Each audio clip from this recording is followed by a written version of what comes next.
Shalom Israel, Shalom, Shalom, brother Naquan. Brother Yardan. Brother Ryan.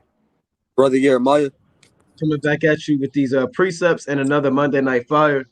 Giving, of course, all honor and glory to Yahweh by Shema Mashiach wa Malak Yahushai. Double honors to the elect elders of the house of David that's been in this truth for decades and decades, patiently waiting for the second coming of Yahushai. A hearty shalom to you mighty men that go out there and labor and do the work of the Most High, presenting your body to be sacrificed, enduring all things for the elect's sake, pushing this truth and magnifying the ministry. Shalom, shalom. Shalom to all of the men that may not be out there on the highways and byways, but they're working on it. They're getting built up in the spirit, praying, fasting, studying, keeping the commandments, being diligent, and abounding in the work of the Lord. Shalom to all of the aquath out there, holding it down in the households, reverencing the husbands, being submissive, diligent, keeping the law, statutes, and commandments. Shalom, shalom. Shalom to everybody on the live stream tuning in tonight. It's Monday Night Fire, right? It's so-called 7:09 on the East Coast. The topic of this live stream is end times, right? Passover, sifting season, and more prophecy, right? And we plan on touching on every one of those topics, most I will, right? But we want to start it off with the Passover, all right? Passover again, brothers are keeping it on different dates. Jeremiah, can we go to Colossians 2:16 real quick? Let's kick it off with that. But we're keeping it March 26th at sundown. All right, let's get that. Colossians chapter 2 and verse 16. Let no man therefore judge you in meat, or in drink, or in respect of an holy day, or of the new moon, or of the Sabbath days. Right, go on. Verse 17. Which are a shadow of things to come, but the body is of Hamashiach Yahushua. You see that? So, during this season, you're going to see brothers keeping high holy days different. I know brothers, they watch WFI, you may watch SOT, you may watch Sakara, you may watch IUIC, ISUPK, and you're wondering, well, how come all of these are different dates for each camp? Well, it's according to how the Most High allowed the spirit of that camp to go off of the calendar. Certain brothers keep the new moon, which is based off of the full moon. Other brothers have a lunar Sabbath. Certain brothers keep the Sabbath Friday sundown or Saturday sundown. So you'll see it, the schedules being different. But if you follow in WFI and the calendar that we have, we're keeping the Passover March 26th at sundown. You got a yard down. I got a precept in Judges chapter 5, verse 11. They that are delivered from the noise of the archers and the places of drawing water, there shall they rehearse the righteous acts of the Lord, even the righteous acts toward the inhabitants of his villages in Israel. Then shall the people of the Lord go down to the gates. All right, and that's what we're doing now through the Spirit and power of Yahweh Shema Shai. We're rehearsing the righteous acts. And Passover isn't optional. It isn't, maybe. It's mandatory. You have to do the Passover. There's no excuses. There's no, well, I got this health and you got to do it, right? And a lot of brothers and sisters, they say, they're vegan, and look, that's your business, but you do have to eat meat on the Passover, right? You have to participate in the Passover, and we're going to go further into depth on why it's such a serious holy day. Okay. So let's go to the book of Exodus, right? And we kind of touched on this on the cold cut, but we're going to go back into it. All right. There was and if you have questions about the Passover, hey, bring out your question about the Passover. All right. And we're going to deal with it. We're going to go through this chapter again. All right. We kind of went through it on the cold cut channel, but I kind of turned it to a Q&A, but so we didn't really have time, right? But let's go to Exodus chapter 12 and 1. Right, because Passover is right around the corner, and everybody should know the ordinances of the Passover. You should know what the lamb is about. You should know how to cook the lamb. You should know what the bitter herbs are about. You should know how to deal with the bitter herbs. What are bitter herbs? You should know about the leaven. You should know about the wine. What wine you can get. What wine you should avoid. So we're going to try to cover every single thing that we can think of through the spirit and power of the Most High and His Son about the Passover in these last days. All right. So let's deal with that. Let's go to Exodus 12 and 1. Time I can read. All right, and Salakia. we want brothers and sisters, Salakia, hold your question, right? Until we'll turn it. After we go through it, we'll turn it to a Passover Q&A. All right. So I'll say that again. Hold your questions, right? Because we don't want to overlook it. Hold it, and then after we kind of go through it, we'll open up a space on this same live stream, or you can ask all of your questions about the Passover. Anything you need to ask, and most High willing, we can get to it. We'll take that time that we normally do the conference call to answer questions, and we'll shift that and add an additional allotted time to deal with questions about the Passover that brothers and sisters may have. So as we're going through the lesson, and if you hear us bring up something and it's not registering to you, or you don't get it, or you have a hard time understanding, or you just have a simple question, write it down in your phone, write it on a sheet of paper, hold it, right? And then again, when we open up the floor for questions, now you got your question, you can ask it and we can dive into it. You asked something, Jeremiah? No, I was just saying I can read for you. Khan, all praises. All right, so let's go to Exodus chapter 12 and 1. Let's deal with it. This is the book of Exodus, chapter 12 and verse 1. And the Lord spake unto Moses and Aaron in the land of Egypt, saying, This month shall be unto you the beginning of months. It shall be the first month of the year to you. Right, and the first month of the year is Abib, which means green ear or green corn. Right, this is yet the first month. All right, the first month will be this new moon. The new moon falls Friday night at sundown. Right, I'm correct on that, Yardan? It falls on Friday. Friday night at sundown, I believe. God. All right. So Friday night at sundown is the new moon. That is your new year, right? If you kept the new year January 1st, hey, shame on you, right? You may not have known, right? But you got to repent. The new year was not January 1st. It wasn't December 31st, right? It's Friday night at sundown. That is your new year. Let's go to the classic. Let's go to Daniel 7 and 25.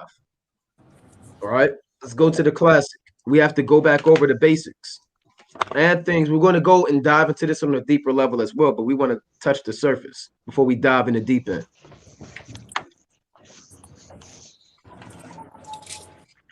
Khan, this is the book of Daniel, chapter 7 and verse 25. Daniel chapter 7, verse 25.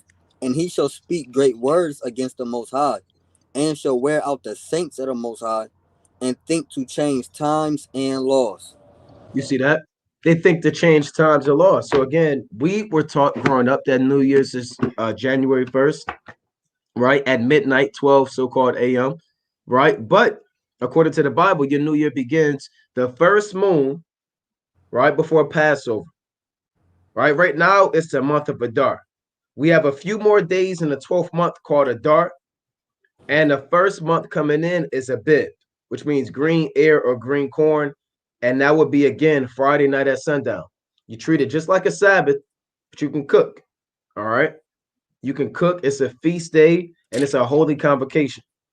Let's go to Numbers chapter 10 and 10. All right, Numbers chapter 10 and 10. The book of Numbers chapter 10 and verse 10. Also in the day of your gladness, and in your solemn days, and in the beginning of your months, ye shall blow with a trumpet over your burnt offerings, and over the sacrifices of your peace offerings, that they may be to you for a memorial before your God. I am the Lord your God. You see that? Read that again, Baba Gashah. Numbers chapter 10 and verse 10. Also in the day of your gladness, and in your solemn days, and in the beginning of your months, ye shall blow with a trumpet over your burnt offerings, and over the sacrifices of your peace offerings, that they may be to you for memorial before your God. I am the Lord your God. So the Lord said in the beginning of the months, you blow the trumpet because that's the new moon. All right, and you have a feast day. Even when you read, we don't have to go to it, but when you read 1 Samuel, the 20th chapter, You read about in 21, Saul had a feast on a new moon, man. David said, tomorrow is the new moon. Behold, tomorrow's the new moon. I shall not fail with the sit with the king at meat. All right. So going back to Exodus, let's go back to Exodus chapter 12 and 2. Passover is March 26th at sundown. The new year or new moon is going to come in that Friday night at sundown, and it will be over that Saturday night at sundown. All right. I got a precept. You got it, King. This is Sirach chapter 43 and verse 6. And it reads, He made the moon also to serve in her season for a declaration of times and a sign of the world. From the moon is the sign of feast, a light that declares in her perfection. The month is called after her name, increasing wonderfully in her changing, being an instrument of the armies above, shining in the firmament of heaven. Great. So the moon is used as signs, declarations, and it represents the beginning of the month, as the brother going to. That's right. That's right. And that's how we as a people are able to dictate signs, seasons, days, and years. All right. So let's go back to Exodus 12. So, Exodus 12 and verse 2. This month shall be unto you the beginning of months. It shall be the first month of the year to you. Speak ye unto all the congregation of Israel, saying, It is the 10th day of this month.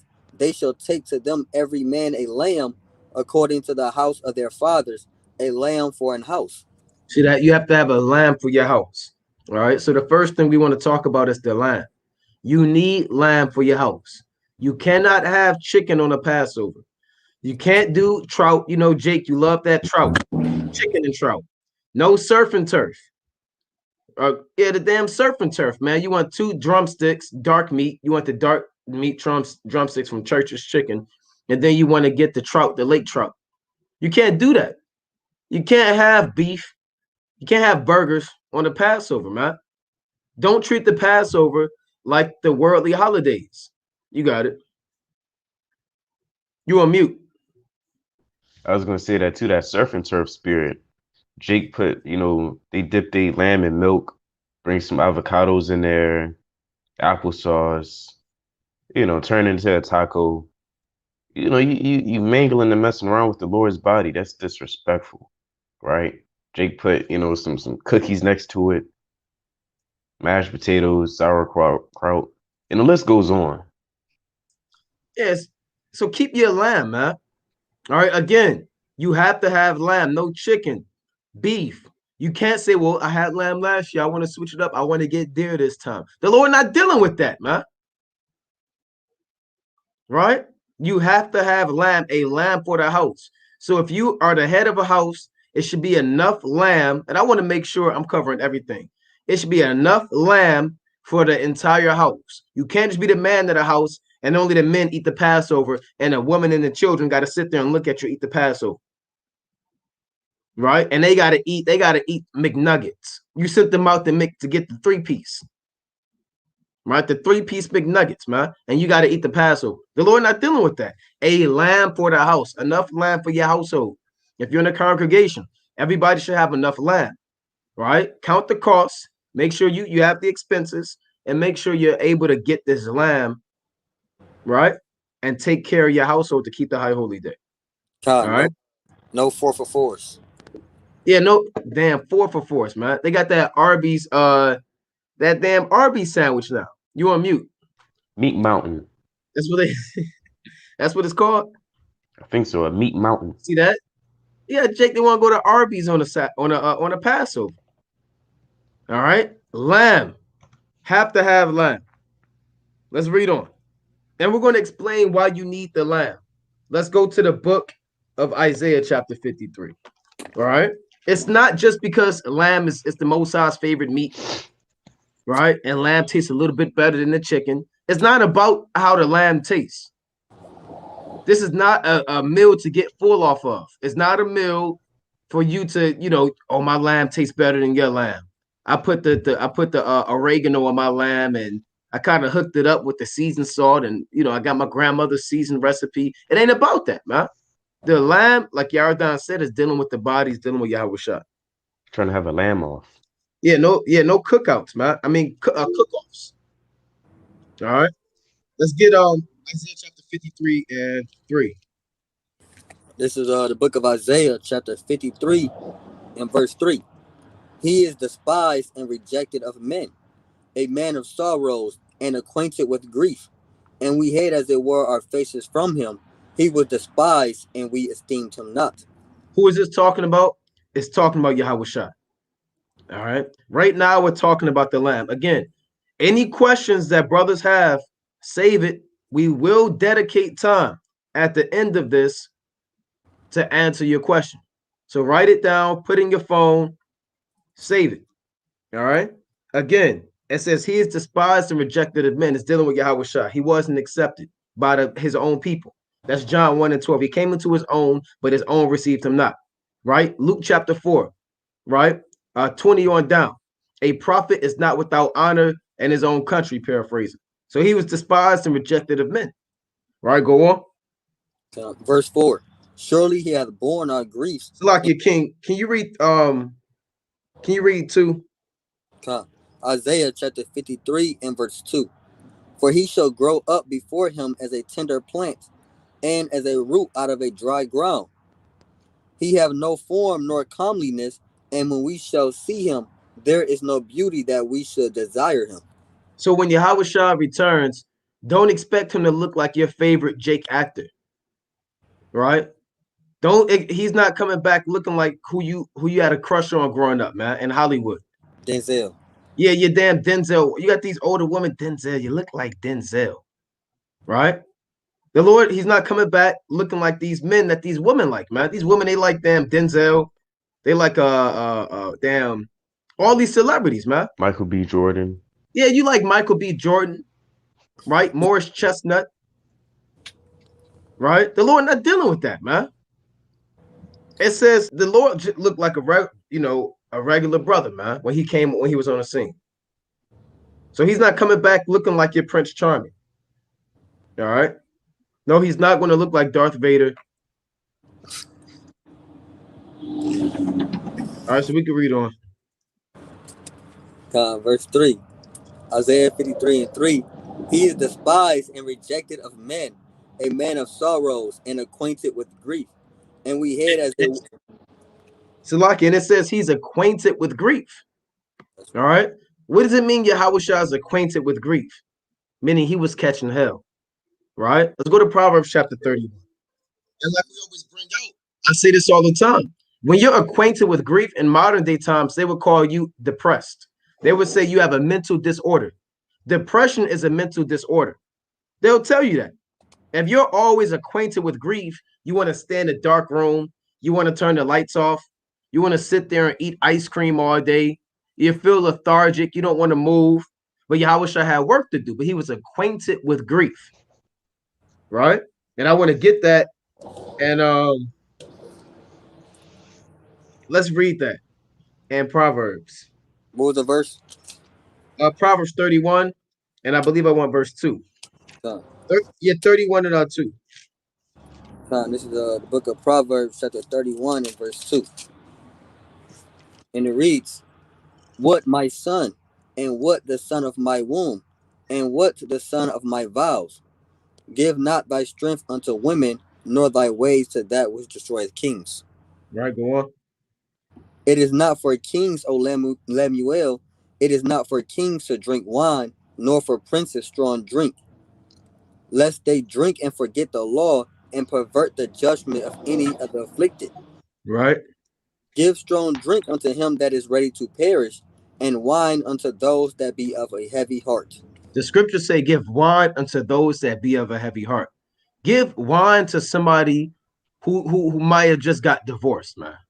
Right? Give wine to somebody who might have just lost their loved one. Give wine to somebody who has a heavy heart, man, who's down and out, man. They just got jammed up from their job. Hey, the woman might have damn committed adultery on them. Hey, get that brother some wine, man. Right? And have him try to forget his sorrow. Go ahead, Yardan. And that's not talking about if you losing, your 2K game, or you kind of tripped. This is serious. Right. All right. Serious stuff. You don't want to drink a bottle of liquor because you got a paper cut. Rather, you know, it's applied for certain situations. Right. Yeah, like they show you in these old, if you watch old westerns and old movies, when these guys get shot, you know, they fall off their horse, they'll take like a bottle that, you know, that flask. They'll take the flask out, yeah, and then they'll kind of drink it, man, and say, pull my bullet out, right? Open my wound. Or they'll kind of just drink, man. You know? So Yahweh Shah didn't drink because he was a drunkard. He didn't drink because he was a wino. The Lord didn't drink because what are those people that professionally taste wine, a sommelier or something to Wine that effect? connoisseur? Wine connoisseur, right? He wasn't like that. Give wine to a man that knows that he has to die. Yahweh Shah knew that he had to give up the ghost, man. He had to die for a bunch of niggas, man. I tell you that in Romans chapter 5. For a righteous man would one dare to die, paraphrasing. So the Lord had to die. He had Judas in his circle, right? He had to deal with the afflictions and pains. So he drank wine, man. As any man would. All right. So that's why the Lord said, give wine to those that be of a heavy heart. That's why Isaiah 53, it says he's acquainted with grief. Let's go to Matthew 11 and 19. Like the brother said, brothers try to drink their pain away, man. You know? Brothers catch hell and they get a bottle of liquor, right? They get a bottle of damn Hennessy, some wine, and they try to just drink their sorrows away, man. Let's read that. Matthew chapter 11 and verse 18. For John came neither eating nor drinking, and they say he hath a devil. The Son of Man came eating and drinking, and they say, behold, a man gluttonous and a winebibber, a friend of publicans and sinners, but wisdom is justified of her children. So you can't win with Jake, right? If you come eating and drinking, they'll call you a glutton and a drunkard. And if you're not eating and drinking, they'll say you a devil, man. You can't win with Israel, man. Because John the Baptist, he wasn't eating and drinking, and they say he got a devil on him. He got demons on him. Why are you eating locust and wild honey? He got demons on him. Then the next man the Lord come on the scene, he eating and drinking. Oh, he's a glutton and a drunkard. You can't win for losing with Israel, man. Right? Oh, y'all do too many live streams. Oh, now y'all not doing enough videos. Jake is always something for Jake. Lord, why you bring us out of the wilderness? With God that we had died in Egypt. What is this bread coming down from heaven? I want fish and leeks and onions and watermelon, man. So you can't satisfy Jake. So this is the prophecy. We're going to Isaiah 53 because Isaiah 53 is about to show you why we deal with the lamb on the Passover. So let's go back to that. Isaiah chapter 53. Where we left off. Isaiah 53 and verse 4. Surely he hath borne our griefs and carried our sorrows, yet we did esteem him stricken, smitten of God, and afflicted. Right. But he was wounded for our transgressions, he was bruised for our iniquities. The chastisement of our peace was upon him, and with his stripes we are healed. So the Lord was wounded, crowned of thorns, scourged by Pontius Pilate, smote and buffeted in his face, spit upon, all for us, man. He was wounded for our transgressions. He felt physical pain that we can be spiritually healed. The Lord did this, man. Right? It says, with his stripes, we are healed. Meaning when the Lord was getting scourged and his blood was gushing out his back. And when you look up that Roman flagon or the cat of nine tails, it wasn't like a belt in your grandmother's house. You know, your grandmother say, go get a switch. It wasn't like that. This weapon, when you look it up, it had bone on it, pieces of glass, nails, razors. You understand? And when they would whip you, it was to dig into your flesh and then rip the skin off your back. Right? So the Lord was scourged while he's sitting there tied up, getting scourged and getting whipped, man. We're being healed. That's deep when you think about it. While he's getting beat and getting scourged, we're being healed by his blood. All right, let's read on. Isaiah 53 and verse 6.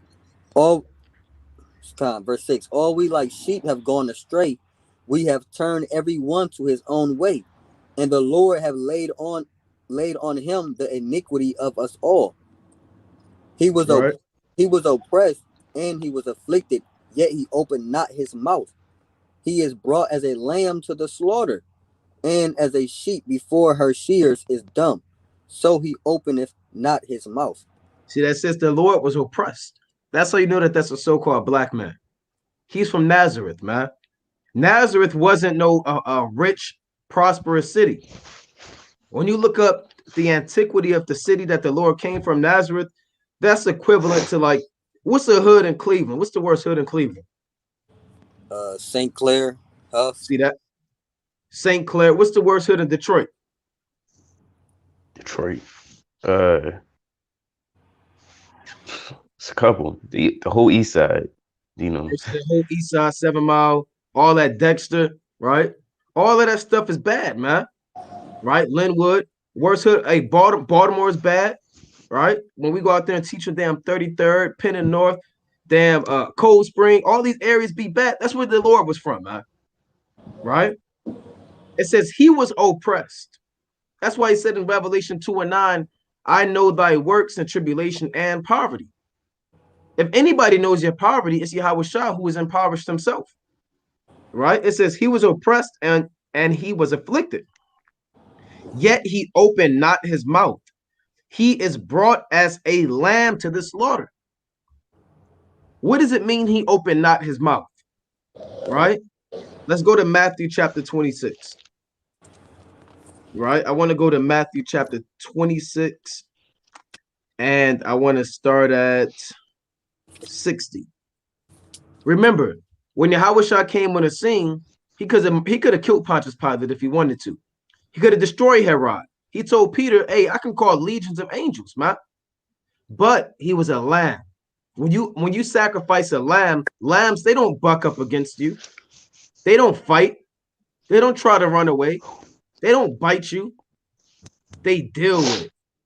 Right? You can just tie them up and then they just deal with it, man. So that's why the Lord didn't say nothing. When you read these gospels and they're bringing up these charges on Yahweh Shah, he could have said all types of stuff. He could have said, oh, look, hey, when you read the scriptures, it's talking about me. When you go to Psalms 22, look, when you go to this scripture and you go to this one, and I'm from Bethlehem, he didn't do none of that because he was a lamb for the slaughter. Lambs don't resist. Let's give an example of that. Let's go to Matthew 26 and 60. Book of Matthew, chapter 26 and verse 60. And it reads, but found none, yea, though many false witnesses came, yet found they none. At the last came 2 false witnesses and said, this fellow said, I am able to destroy the temple of Yahweh and to build it in 3 days. Go on. And the high priest arose and said unto him, answerest thou nothing? What is it which these witnesses against thee? See, Yahweh Shah could have said, hold on, I was talking about the temple of my body. Right? They're saying that I was going to destroy the temple. He could say, hold on. This is a misunderstanding. I wasn't talking about this temple. I was really talking about my body, right? Meaning my fleshly body and the nation of Israel. But let's see what the Lord did. Let's read on. But Yahweh Shah held his peace. You see that? And the high priest answered and said unto him, I adjure thee by the living God that thou tell us whether thou be the Hamashiach, the son of Yahweh. It says, but Yahweh Shah held his peace. That's a strong spirit, man. When you know you can defend yourself, you know you didn't do nothing wrong. Right? Imagine you getting locked up for something you ain't do, and you facing the death penalty, and you about to get beheaded, or you about to die by a firing squad, and you know the evidence. You got the evidence in your back pocket. You can replay the whole story that happened. You have the ability to call a top-notch lawyer, but yet you don't say nothing. Why? Because you know that you have to die for these people. Not everybody can do that, man. That's a powerful, powerful spirit that the Lord had, man, that the Heavenly Father gave him. Right? Oh, go ahead, King. This is book of John, chapter 1 and verse 29. And it reads, the next day John seeth Yahweh Shah coming unto him, and saith, behold, the Lamb of Yahweh, which taketh away the sin of the world. Right? So Yahweh Shah was the ultimate sacrifice, that lamb without blemish. Like it said in First Peter. You got it. And this Romans chapter 5, verse 7. For scarcely for a righteous man will one die, yet peradventure for a good man, some would even dare to die. Right? You know, so a lot of people, they're not going to give up the ghost for somebody. Right? But verse 8. But God commandeth his love toward us, in that, while we were yet sinners, Hamashiach died for us. Much more than being now justified by his blood, we shall be saved from wrath through him. Right? So we're made whole and healed through him, like say similar in Hosea the 6th chapter. That's right. In the first verse, I might as well get it slide. Bring it out. Hosea chapter 6, verse 1. Come and let us return unto the Lord, for he hath torn, and he will heal us. He hath smitten, and will bind us up. Plain upon tables. That's all I wanted. All right. You see that? Now let's go to Matthew 27 and 11. It's Matthew chapter 27 and verse 11. And Yahweh Shah stood before the governor, and the governor asked him, saying, Art thou the king of the Jews? And Yahweh Shah said unto him, Thou sayest. Thou sayest. He could have said, yeah, I'm the king of the Jews. Here's my genealogy. I go back to David, and then David, you go back to Judah, and Joseph. I'm really from Bethlehem. And then the Psalms, the prophecies say that I'm also a priest after the order of Melchizedek. And then you remember I created you, and I'm gonna tell you how I created you. And he didn't deal with none of that, man. He said, hey, thou sayest. Right? So this is the example and a prophecy being fulfilled of Isaiah 53 as a lamb that opened not his mouth. Go on. Verse 12. And when he was accused of the chief priests and elders, he answered nothing. Then said Pilate unto him, Hearest thou not how many things they witness against thee? You don't hear all of these accusations against you. You're not going to say nothing. Imagine that you get arrested because he got arrested in the middle of the night. Right? Imagine that you get arrested in the middle of the night, and they say you're under arrest for murder. Right? You're a serial killer. You destroyed this building. You destroyed this building. You've assassinated this politician. Now, like I said, a normal man, what the hell? He gonna say, no, look, I was here the whole time. He gonna have his alibis, he gonna have his witnesses, but hey, the Lord, hey, it is what it is. Thou sayest, yeah, right? Go on. Verse 14. And he answered him to never a word, in so much that the governor marveled greatly. See that? He answered him not a word, man. Like I said, that's a mighty thing to do, man. Right? The Lord didn't say Peter, well, yeah, Peter was with me, and John and James too, and Andrew. He held it down, man. You're gonna have a lot of brothers that get jammed up being interrogated. Well, Yaradon was there too. Why? Where Yaradon at? Right? Where Jeremiah at? Right? Remember, they was there to me. Where they at? He ain't say nothing. He ain't mentioned Peter. He ain't mentioned John. He ain't mentioned James. He ain't mentioned none of his brothers. He did what he had to do, man. That's the Lord for you, man. It's like that's not no so-called white man. That ain't no damn white man, man. It's impossible. You got it, Yardan. Matthew 12 and 18. Behold my servant, whom I have chosen, my beloved, in whom my soul is well pleased. I will put my spirit upon him, and he shall shew judgment to the Gentiles, Israel. He shall not strive nor cry, neither shall any man hear his voice in the streets. Right? So Yahweh wasn't out there yelling, I'm Yahweh. Right? He didn't get a magnificent horse. He got the donkey, right? That cool just kind of just rode into town. So he was real meek. That's right, real lowly and meek. Right. Let's go to 1 Peter 1:19. Right, 1 Peter 1:19. This is all we deal with the lamb on the Passover because Yahweh Shai is the ultimate lamb. Right, and we're going to show you that. We're showing you that as we go through this lesson. 1 Peter 1, and let's read 17. This is 1 Peter chapter 1 and verse 17. And if you call on the Father, whom without respect of persons judgeth according to every man's work, pass the time of your sojourning here in fear. So the Lord says, spend your sojourning here in fear. We're strangers in this land. Right, go on. For as much as ye know that ye were not redeemed with corruptible things, as silver and gold, from your vain conversation received by tradition from your fathers, Right, but with the precious blood of a Mashiach, as of a lamb without blemish and without spot. see that? Plain upon tables. We were redeemed.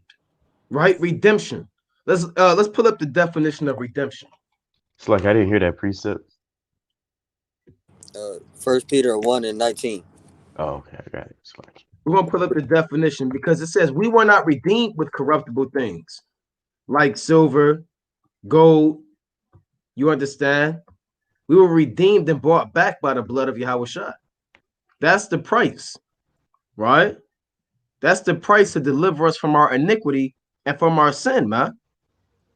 You got a lot of brothers don't even understand why Yahweh Shai came on the scene. All right. So let me pull this up on the screen real quick. Can brothers see this?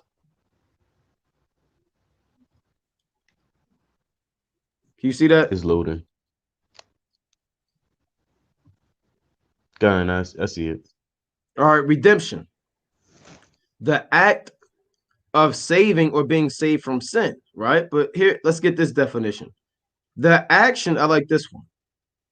The action of regaining, Salakia, the action of regaining or gaining possession of something in exchange for payment or of clearing a debt. See that? Clearing a debt. Pay the tab. Paid the bill. The lamb, the blood redeems us. That's the price, man. Right? You want to, they have people that's locked up and you got to pay that bond. Let's say they got a $10,000 bond you got to pay. Right? A lot of brothers wouldn't pay their blood, man, to get that brother out of prison. Right? A lot of brothers wouldn't even pay no damn money, man. They sitting looking at their bank account.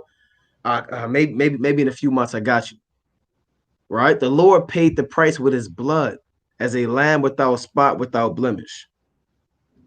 All right, to redeem us back from to the Most High. So this is why Yahweh Shai is the lamb. Let's go back to Exodus, the 12th chapter. All right, Yahweh Shai is the lamb. Actually, go to it's one more in the lamb in Revelation 5 and 5, I believe. And a lamb as it had been slain, having 7 heads and 7 horns. Here's Revelation 5 and 5. Revelation chapter 5 and verse 5. And one of the elders saith unto me, weep not. Behold, the Lion of the tribe of Judah, the root of David, hath prevailed to open the book and to loose the 7 seals thereof. Right. And I beheld, and lo, in the midst of the throne and of the 4 beasts, and in the midst of the elders, stood a lamb as it had been slain, having 7 horns and 7 eyes, which are the 7 spears of Yahweh, sent forth into all the earth. See that? The lamb as it had been slain is Yahweh Shai.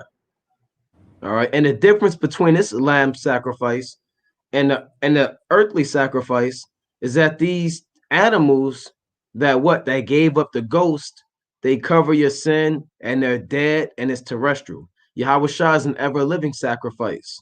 So you can repent anytime, any day, and Yahweh Shai's blood is always living to do what? To make reconciliation for your sins. Right? And that'll be a whole nother breakdown dealing with the sacrifice and the priesthood of Yahweh Shai.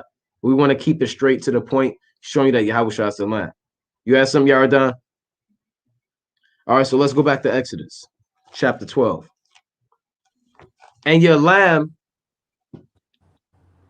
cannot be seasoned excessively. The only thing you can put on your lamb is salt. All right, so let's read Exodus chapter 12 and 4. Come. Exodus chapter 12, verse 4. And if the household be too little for the lamb, let him and his neighbor next unto his house take it according to the number of the souls. Every man according to his eating shall make your count for the lamb. Let's say I'm broke, or let's say I don't have enough lamb. I'm gonna link up with Yaradan. Hey, and then Yaradan may have enough lamb, and I bring my lamb, and we got enough for all of us now. I can't just say, well, only got 2 pieces of lamb. It is what it is. No, you have to keep this high holy day and gather together. And it is a holy convocation, right? It is a holy convocation. And you should be gathering together, and there should be enough lamb for everybody. All right, let's go to Leviticus 2 and 13. All right, trying to touch on every point in the lamb. You cannot excessively season it. You can't use that your grandmother's favorite season she made for you. Right? What's that? Tony? Was that Tony Sature's? Jake like Crystal Bay hot sauce. Yeah, Old Bay. That red, the hot, the red hot, the buffalo wing sauce. You can't deal with that. Sweet Baby Ray's. No Sweet Baby Ray's on Passover. So let's bring that up. This is Leviticus chapter 2 and verse 13. Leviticus 2 and 13. And every oblation of thy meat offering shalt thou season with salt. Neither shalt thou suffer the salt of the covenant of thy God to be lacking from thy meat offering. With all thine offerings thou shalt offer salt. See that? So you have to season it, but it should just be lamb. I mean, Salakia, salt. All right, you don't want to go crazy and come up with your own concoction. Just salt for your lamb, and it has to be well done. Let's go to Leviticus 19. So we got to touch on everything. Our people mainly know that, but a lot of our brothers, you may like your meat rare, or I got my Passover rare. No, you're not eating the Passover rare. All right? Leviticus 19 and 26. Leviticus chapter 19, verse 26. Ye shall not eat anything with the blood, neither shall ye use enchantments nor observe times. So your lamb should be cooked thoroughly. Roast. Right? We're going to get to that point. It has to be roast over a fire. You can't put your lamb in a microwave. You can't put your lamb in a toaster. You have Jake put a lamb in a toaster. I don't feel like cooking it. That's wicked. Put in was that George Foreman thing? Oh, the damn George Foreman grill. Air fryer. Jake, you like that? You got that air fryer spirit. You can't put your lamb in the air fryer. You can't saute it. It has to, you can't brown it in the skillet, it has to be roast over a fire. Right? That's the only way. With no blood. It should be cooked thoroughly. No pink. You got it. This ain't Master Chef. You cook it and you leave that pink in it. If brothers or sisters ever watched any type of cooking show, they always leaving pink in there. That's off. That's right, off. That's right. And mainly Esau do that, but a lot of Jakes may be into that thing. Yeah. Right. So let's go back to Exodus chapter 12. And you also cannot break the bone of your lamb. Right? Let's get that. Psalms 34 and 20. Yeah, I want to get it in the law too. You can bring that out, and I'm gonna get it in the law.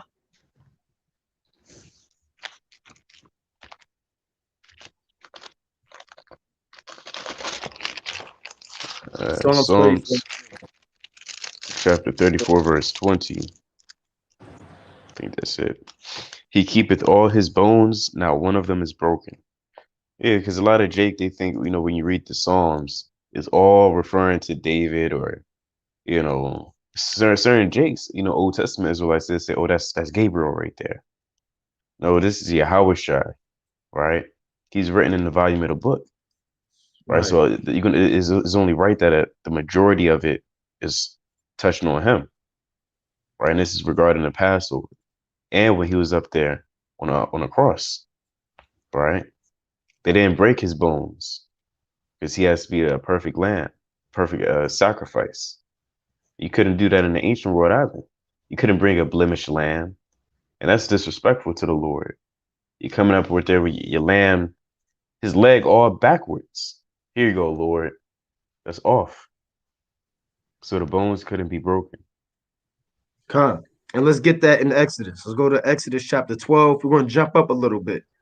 Exodus chapter 12 and 46. Right? Exodus chapter 12 and 46. The book of Exodus, chapter 12, verse 46. In one house shall it be eaten. Thou shalt not carry forth aught of the flesh. So like you're reading from top. Exodus chapter 12, verse 46. In one house shall it be eaten. Thou shalt not carry forth aught of the flesh abroad out of the house, neither shall ye break a bone thereof. So you can't be eating the Passover. Now you on the balcony eating the lamb. Right? Now you in the lamb. You know, you want to stop at your rib. I mean, at your a woman house or your man's house, and you take the Passover lamb, you wrap it up in aluminum foil, and you driving on the road, but you kind of still eating the Passover. No, you got to eat it in that house.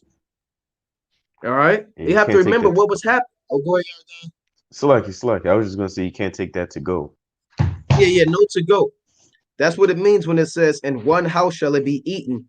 Thou shalt not carry forth aught of the flesh abroad out of the house. Neither shall ye break a bone thereof." No breaking the bones.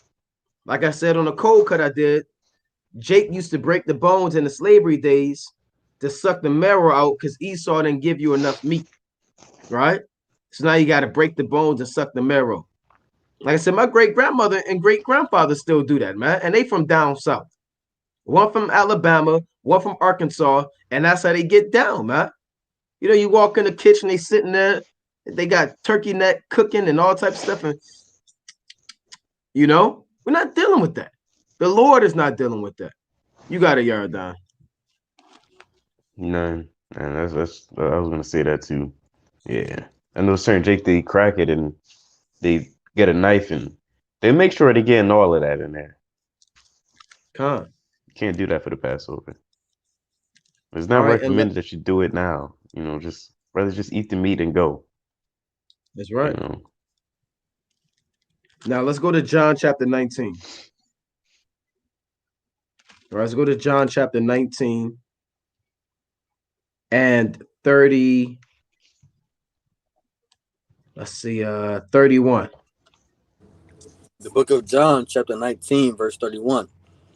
And the Jews therefore, because it was a preparation that the body should not remain upon the cross on the Sabbath day, for that Sabbath day was an high day, but sought Pilate that their legs might be broken and that they might be taken away. Right, they wanted to get these bodies buried before the sun went down. Go on. Verse 32. Then came the soldiers and brake the legs of the first and of the other which was crucified with him. So the two malefactors, their legs were broken, and that would further exasperate the death, right? Quicken it. Go on. But when they came to Yahushua and saw that he was dead already, they brake not his legs. See that? Go on. But one of the soldiers with a spear pierced his side, and forthwith came there out blood and water. Go on. And he that saw it bare record, and his record is true, and he knoweth that he saith true, that ye might believe. Because John saw that. John was there the whole time. John was ride or die. John was with Yahushua from the beginning all the way up to him being crucified. Right? Go on. Verse 36. For these things were done that the scripture should be fulfilled. A bone of him shall not be broken. That's the law. Right? Yardan read that in Psalm chapter 34. A bone of him shall not be broken. Let's go to Leviticus 3 and 17. All right. So no breaking your Passover lamb, no breaking the bones up. Let's go to Leviticus 3 and 17. The book of Leviticus chapter 3 and verse 17. It shall be a perpetual statute for your generations throughout all your dwellings, that ye eat neither fat nor blood. You can't have fat either. You got a lot of brothers, they don't want to eat the lamb meat, they just want to eat the fat. Oh, where the grizzle at? Where the grizzle? Where the grizzle? They taking a bitter herbs and they dipping it in the lamb grizzle, right? Smear, you know how you take it, smear it in the plate with the juices and eating that, right? That's wicked, man. Right? No eating the fat and no having your food bloody. So we're trying to cover every, and if y'all see that I'm missing anything with the lamb, let me know. All right. So let's go back to Exodus chapter 12. Right? Exodus chapter 12. Book of Exodus 12 and verse 5. Exodus 12 and 5. Your lamb shall be without blemish, a male of the first year. Ye shall take it out from the sheep or from the goats. See that? So your lamb should be without blemish, meaning you couldn't take a lamb and it had scratches in it from a wild lion, or had one leg, or it was blind. Right? Your lamb had to be without spot, without blemish, like Yahweh Shah was without sin, which will be a blemish. Go ahead, Yarda. You have something? We can read on. And ye shall keep it up until the 14th day of the same month. And the whole assembly of the congregation of Israel shall kill it in the evening. So you kill your Passover in the evening. All right. I don't know what lamb goulash is. Right. A soup. No That's lamb goulash. I googled it. Kind of no lamb goulash. I seen it.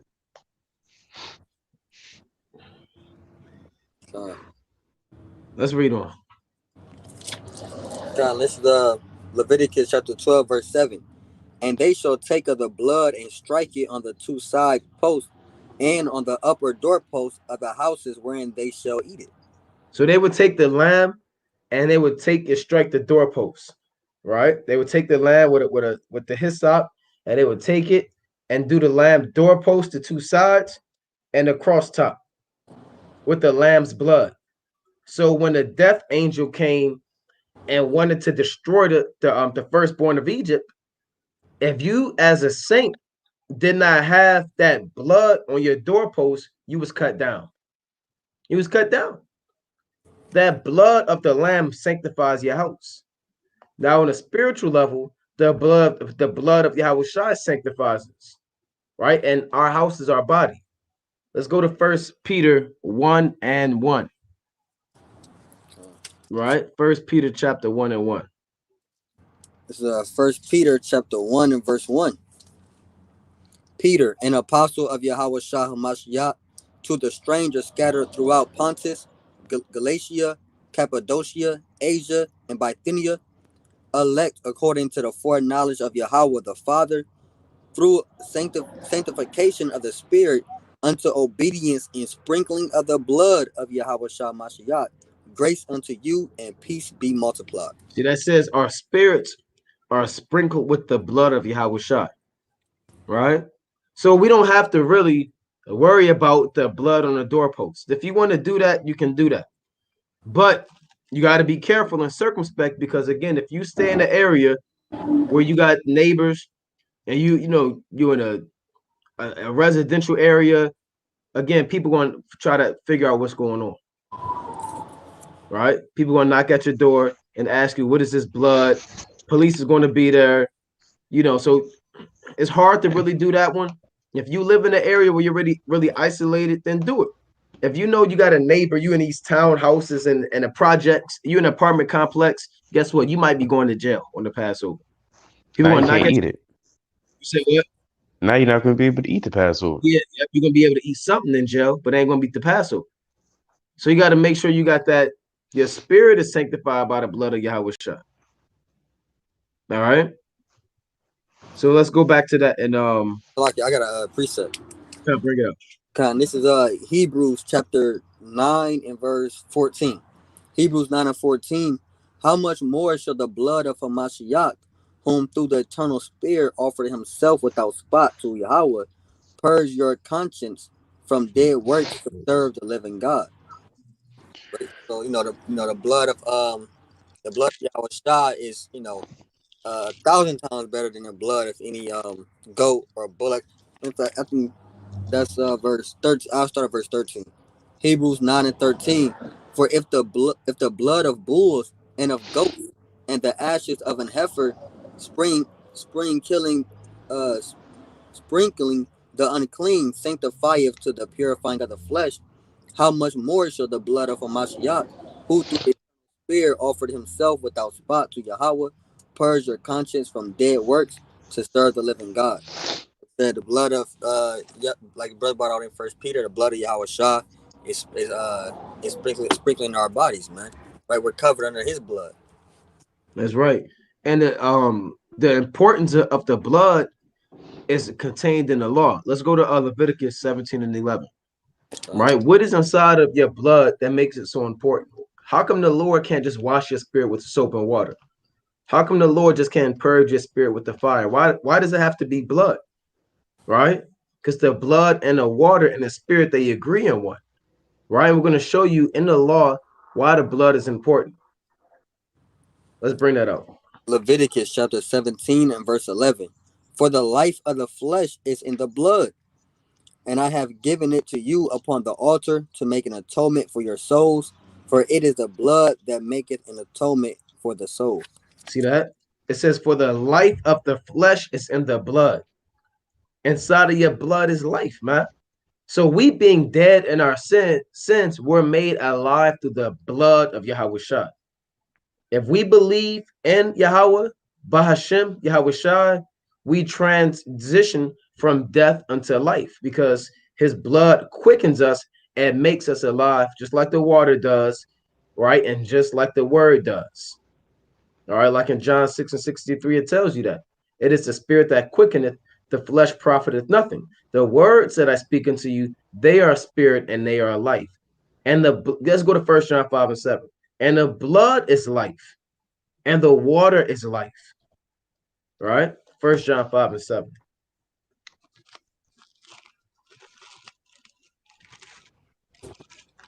This is 1 John chapter 5 and verse 7. For there are three that bear record in heaven, the Father, the Word, and the Holy Spirit, and these three are one. Go on. Come. 1 John chapter 5 and verse 8.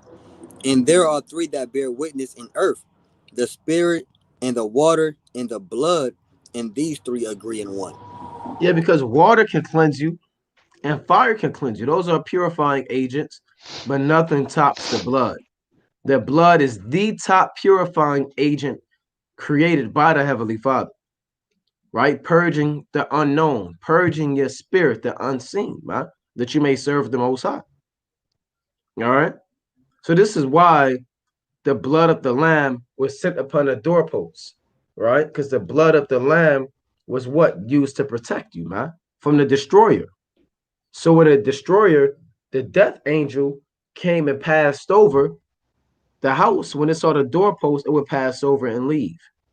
Similar to when a destruction comes on the earth, it'll pass over you, right? Yahweh Shai, the angels will pass over you if you're sanctified by the blood of the Lord. And your spiritual house, meaning your body. Right? So let's go back to Exodus chapter 12. The book of Exodus chapter 12 and verse 7. And they shall take of the blood and strike it on the two side posts and on the upper doorposts of the houses wherein they shall eat it. And they shall eat the flesh in that night, roast with fire and unleavened bread, and with bitter herbs they shall eat it. So again, it can't be in the microwave. You can't bake it. It has to be roasted over a fire, right? With salakia and unleavened bread with bitter herbs, they shall eat it. Now, why do you have to have unleavened bread? Right? Why do you have to have unleavened bread? Let's go to 1 Corinthians chapter 5 And let's read 1 through 7. This is 1 Corinthians chapter 5 and verse 1. It is reported commonly that there is fornication among you, and such fornication as is not so much as named among the Gentiles, that one should have his father's wife. Right. So again, you had this brother that was popping his own mother. That's wicked, man. And this thing, the other Gentiles didn't even go this far. But this guy, he had that Oedipus complex. I believe that's how you pronounce it. And he was popping his own mother. Rather she seduce him or he seduce her. It's irrelevant. This is fornication. Go on. They doing that still today. Remember, I think you showed me the article where the mom was married to the mother. The mom was married to her daughter. Oh, yep. I remember that. Yep. Right. And I believe those was Eve's. Yeah. So you still got people marrying their own mother, popping their own mother. You know, I'm not gonna. I saw something on social media when this man was interviewing different people in the high school, and he asked them what was the worst thing they ever done, and you'll be surprised to hear what those children had to say, man. I seen that. You see that, and I don't even want to mention that, right? But they did mention things about their mother and their grandmother, right? So the Most High got to destroy this place, man. That what are you doing, Mom Spirit? What are you doing, Yeah. Mom? Right, that mother may I. All right. So let's go back to 1 Peter chapter 5 and 2. This is 1 Corinthians chapter 5, 1 Corinthians 5 and 2. And ye are puffed up and have not rather mourned. Ye are puffed up and have not rather mourned that he that have done this deed might be taken away from among you. Right, you see that? So they was kind of gassing this man up. Oh man, how was it? Oh, what happened? Right, what time y'all do? Oh man, woo! Right, brother would walk in the room, get that man a hand. It was puffing them up, man. This is wicked. Paul said, "What the hell is going on? Y'all should be getting this guy out the church." Go on. For I verily, as absent in body but present in spirit, have judged already, as though I were present, concerning him that have done this deed. Right.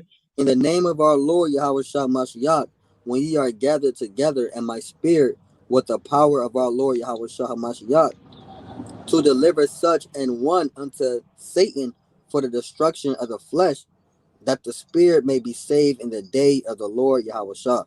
See that? Deliver him to Satan, meaning kick him out the church. All right. A lot of brothers, when they leave congregations, Satan start working on their mind, man.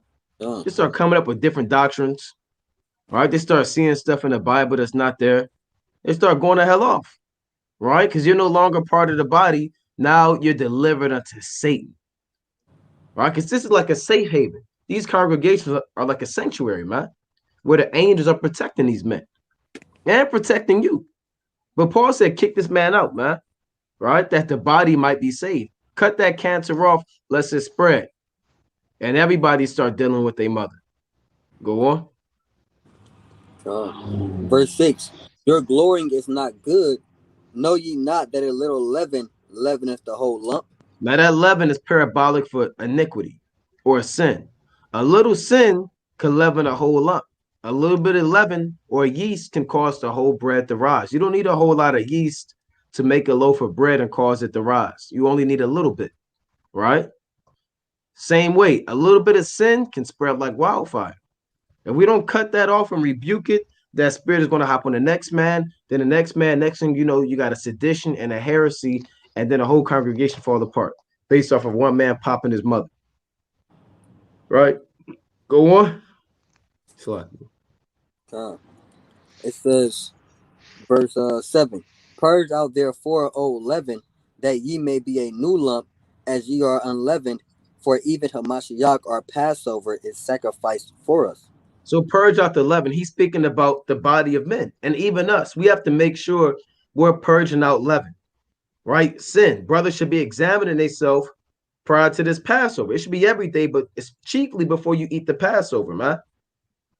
right? You should be checking your spirit. Everybody should be taking time. You might have a notepad and a pen, and you write a damn list of stuff that you know that you can do better on and stuff you know you need to work on, right?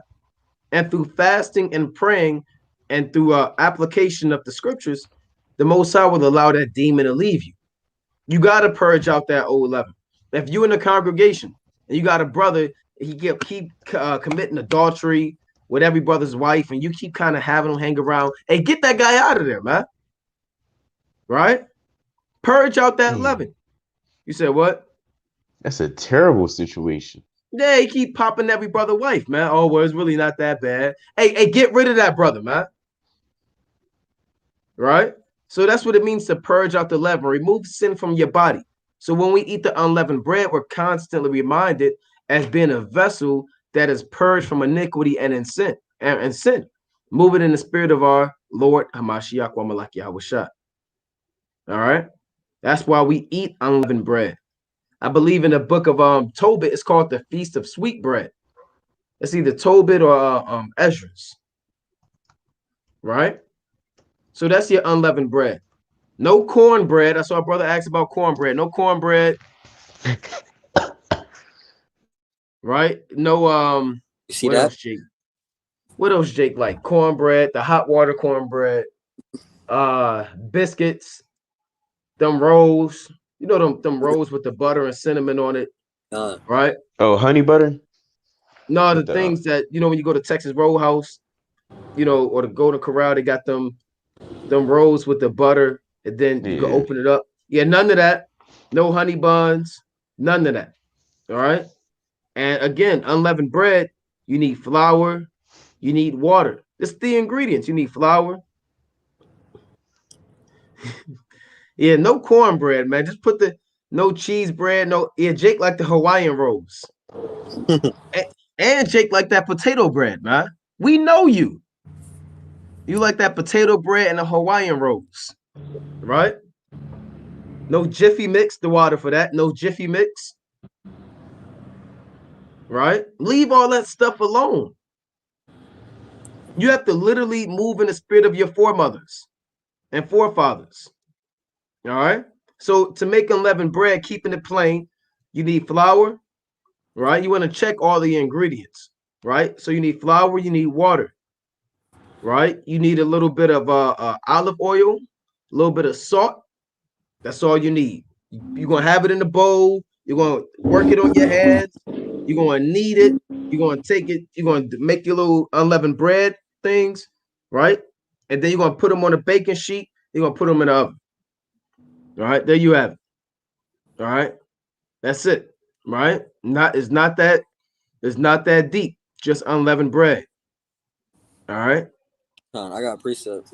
Con. This is Luke chapter 22 and verse 17.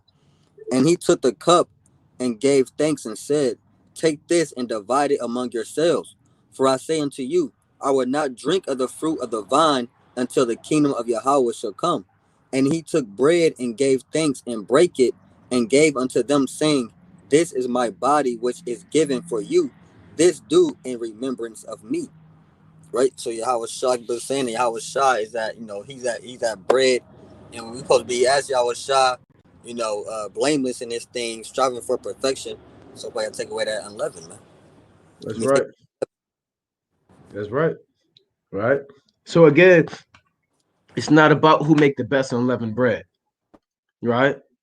It's not about that, man. Oh, their unleavened bread was better last year, or I'm not full. Right? I know brothers, they would take unleavened bread and kind of put it in their pocket. They would take it off their Passover plate and put it in their pocket and save it for later.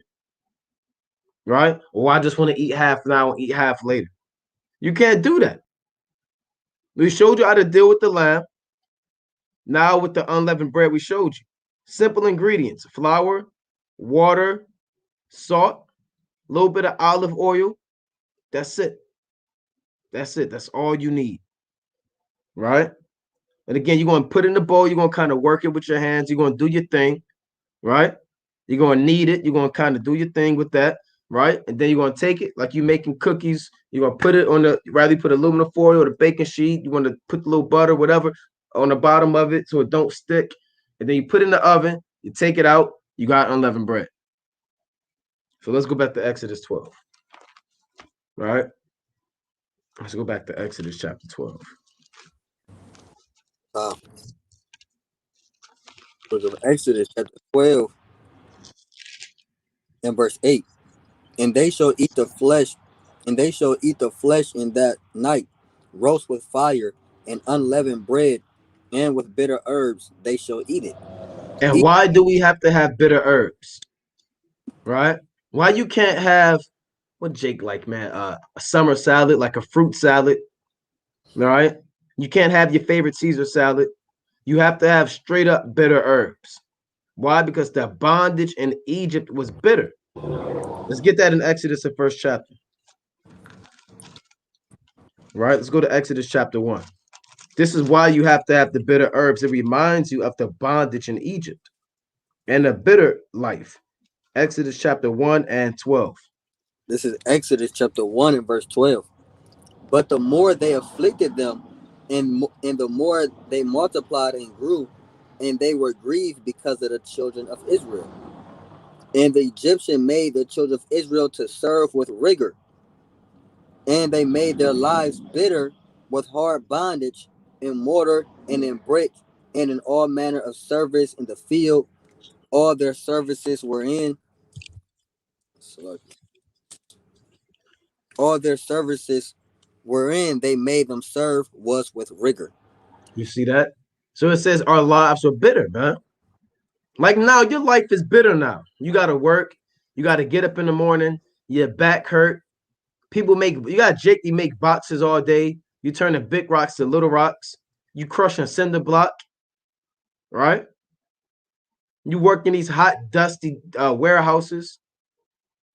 So your life is bitter, man. Your knees hurt. By the time you're 40, you got to wear a back brace all the time. You're looking at back braces. Which ones are cheapest? You need the what's the stuff in your shoes? The doctor shows, right? Because you can't stand on your feet for too long. If you do, your back is going to start hurting and your knees. So your life is bitter here, man. All right, let's go to Deuteronomy chapter 4 and 20. Right? Deuteronomy chapter 4 and 20.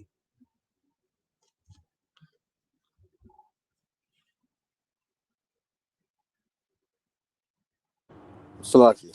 This is Deuteronomy chapter 4 and verse 20.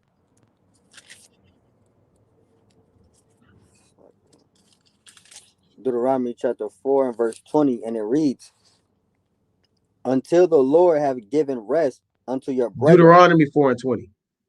Let's go ahead. Deuteronomy chapter 4 and verse 20. But the Lord have taken you and brought you forth out of the iron furnace, even out of Egypt, to be unto him a people of inheritance, as ye are this day.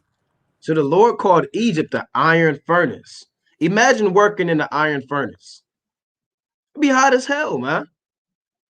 You'd be sweating. It's uncomfortable. It's bitter. Imagine being inside an oven. That hot sand. Sometimes when you go to the beach, the sand be hot, maybe like 90 degrees. You could barely put your feet in the sand. Right? You're getting whipped and beat by these tall Hamites. Right? We were scattered abroad to get our own straw. Our life was bitter, man. We was in the lowest condition in Egypt. We built the pyramids. We built Sphinx and Pithom and Ramses. So during the Passover, we're reminded about the life that we lived. Every time you bite into these bitter herbs, you're thinking about the captivity of ancient Egypt, right? You're thinking about that labor. You're thinking about Moses killing that Egyptian who tried to murder his brother, man. Right?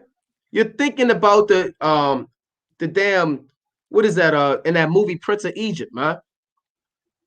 If you haven't seen Prince of Egypt, hey, that's a beautiful movie to watch during the Feast of Unleavened Bread, man. And I'm talking about the animated one, right? I usually check that out myself during the Feast of Unleavened Bread, man. Me and the family, right? So, and that shows you, it gives you, an animated visual, pretty accurate about the life of the Israelites in Egypt. And the Lord called it an iron furnace. Some examples of bitter herbs: you got dandelion, you got ginger root, you have a horseradish root, you have lemongrass, right? Those are a few of the top bitter herbs. You understand that I'm aware of, that I always use. We always use those, usually either one of those. Go ahead, Yardan. You're on mute. It's like, yeah, Jacob was trying to get out of it and like use herbs that's not that bitter. Grass. You got to get bitter herbs. You got to remember this thing. The Lord said, Yeah, remember the days of old. When you eat in the bitter herbs, you remember in the days of old. that's right. And don't cheat yourself like Yardan said, man. Don't get lettuce, iceberg lettuce, and call it bitter herbs. The Lord is not dealing with that, man. You got shredded carrots, right? Onions is not bitter herbs, right? You're eating sweet potatoes. That's not what it's talking about, man. All right. I gave you a few bitter herbs. All right, Salaki, bear with me. I want to pull this up on the screen. All right. I may do it, I may not. I got All a right. question. Oh, go ahead, King. Go ahead while I pull this up. The book of Judith, chapter 5, verse 11. Therefore, the king of Egypt rose up against them and dealt subtly with them and brought them low and laboring in break and made them slaves. Right? So we was catching hell in Egypt, man. You couldn't get no same thing we're doing now, catching hell in modern Egypt, man. You couldn't get no breaks. Right, you didn't have a 15-minute break back then in ancient Egypt, man. You was working nonstop, man, getting beat on, right? Being a slave, your children going in captivity. So you got to understand what your forefathers were going through during that time, and that's why you got to eat those bitter herbs. That's right. That's right. So you want to deal with these bitter herbs and enjoy the bitter herbs, man. Right? And now that suffering and that affliction, remember, each one of these things lead to Yahweh Shai. The lamb that leads to Yahweh Shai. We went through that. The unleavened bread, we went to that. The bitter herbs also lead to Yahweh Shai, because when you're in this truth, you have to deal with the affliction. You have to deal with the suffering and the bitterness of being in this truth. Right? Let's go to Philippians chapter 3. Right? Let's go to Philippians chapter 3. And I believe I want 17. Right? Actually, before you go to that, go to Matthew 20 and 20, because I want to make sure I got the accurate precept. Matthew 20 and 20. And I'm going to pull this up. This is the book of Matthew, chapter 20 and verse 20. And it reads, Then came to him the mother of Zebedee's children with her sons, worship him, and desiring a certain thing of him. And he said unto her, What wilt thou? She said unto him, Grant that these my two sons may sit, the one on the right hand and the other on the left, in thy kingdom. But Yahushua answered and said, Ye know not what ye ask. Are ye able to drink of the cup that I shall drink of, and to be baptized with the baptism that I am baptized with? They say unto him, We are able. Con, you can break it down. So first, the woman wants her two sons to be one on the right hand and one on the left. So she really don't know what she's talking about, but she's trying to she basically want her children in the kingdom. And Yahweh Shah basically saying, Are you able to go through what I'm going through or what I went through? So basically, like it says in Acts 14 and 22, through much tribulation we enter into the kingdom of heaven. So basically, like, no, this not no, this walk not an easy walk, right? If you want the kingdom of heaven, you got to go through pain and suffering, trials and tribulations. You might you fall down, you got to get back up. You got to go through that rigor, man. Con. Let's go to Revelation 10. All right, that's right. So let's go to Revelation chapter 10, and we can start at 9. This is Revelation chapter 10 and verse 9. And I went unto the angel and said unto him, Give me the little book. And he said unto me, Take it and eat it up, and it shall make thy belly bitter, but it shall be in thy mouth sweet as honey. And I See that? took It shall make thy belly bitter, right? And his book is his word. It's dealing with Yahweh Shai, right? So this is the bitterness too, man. Why does it say in Revelation 10 and 9, and I took the little book out of the angel's hand and ate it up? He didn't literally eat it like you eat a Big Mac, man. That's not what it's talking about. Eat meaning to learn. Real quick, go to Job 34 and 3. He ate the whole roll, the whole Bible. He learned it. He didn't eat it like a 5-piece, man. this Job chapter 34 and verse 3. For the ear trieth words as the mouth tasteth meat. Read that again, Baba Kashah. Job chapter 34 and verse 3. For the ear trieth words as the mouth tasteth meat. So your spiritual mouth are your ears. Your spiritual stomach is your mind. So how do you eat? You eat through your ears. You eat through your ears and it goes straight to your belly, meaning your mind. So the Lord had John eat this book, but he didn't literally eat it. He ate it through his ears and it went to his mind. And as it began to digest spiritually in his mind, it became bitter because this truth is bitter, man. Abiding and living in Yahweh Shai is going to be bitter. Like the bitter herbs of ancient Egypt. It's the bitter life you serve in this truth, right? Your family rising up against you. You're going toe to toe with your co-workers at your job, right? You're debating them in the lunchroom. You're getting fired, right? Your wife separate from you. Your children don't listen to you. Now you're eating of these bitter herbs, right? You got it, Yardan. It's Job 11 and 12. It's like 12 and 11. Doth not the ear try words, and the mouth taste his meat? All right. That's right. Like That's you're right. saying, The hey, ear try. Oh, go ahead. oh, it's like like you were saying, your ears, your mouth. And, and Jake, that might sound strange to Jake. The scriptures is parabolic. It's deep, right? Your ears is your mouth. You chew it, you digest it, going up to your belly, which is your mind. That's right. That's right. So you have to have bitter herbs. And again, do not use make a Caesar salad, man. Ranch. Yeah, ranch and the French. Jake, you like that French, that orange dressing, man. Balsamic vinegar. You got Italian dressing, Thousand Island dressing, like you said, the balsamic one, the French dip. What's like the French dressing. Yeah, come on, that's off, man. Just stop it, Jake. Just keep your bitter herbs, man. Trying to turn the meal into a spectacle. Right. Right. So keep your bitter herbs simple. All right. So let's go back to that in Exodus chapter 12. Book of Exodus chapter 12 and verse 8. And they shall eat the flesh in the night, roast with fire and unleavened bread, and with bitter herbs they shall eat it. Right.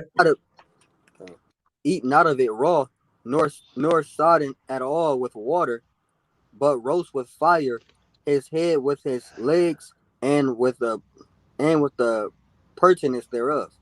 Right. So in the ancient world, you would roast the entire lamb, the whole thing. You would slaughter your lamb and just roast the whole thing. All right. That's the pertinence thereof.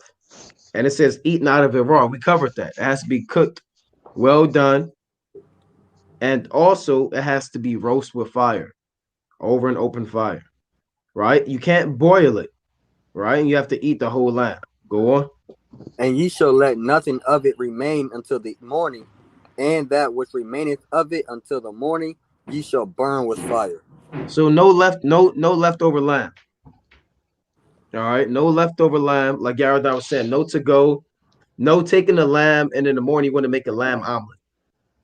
Right? Or you gotta go to work in the morning, but you're gonna take the Passover lamb to work with you.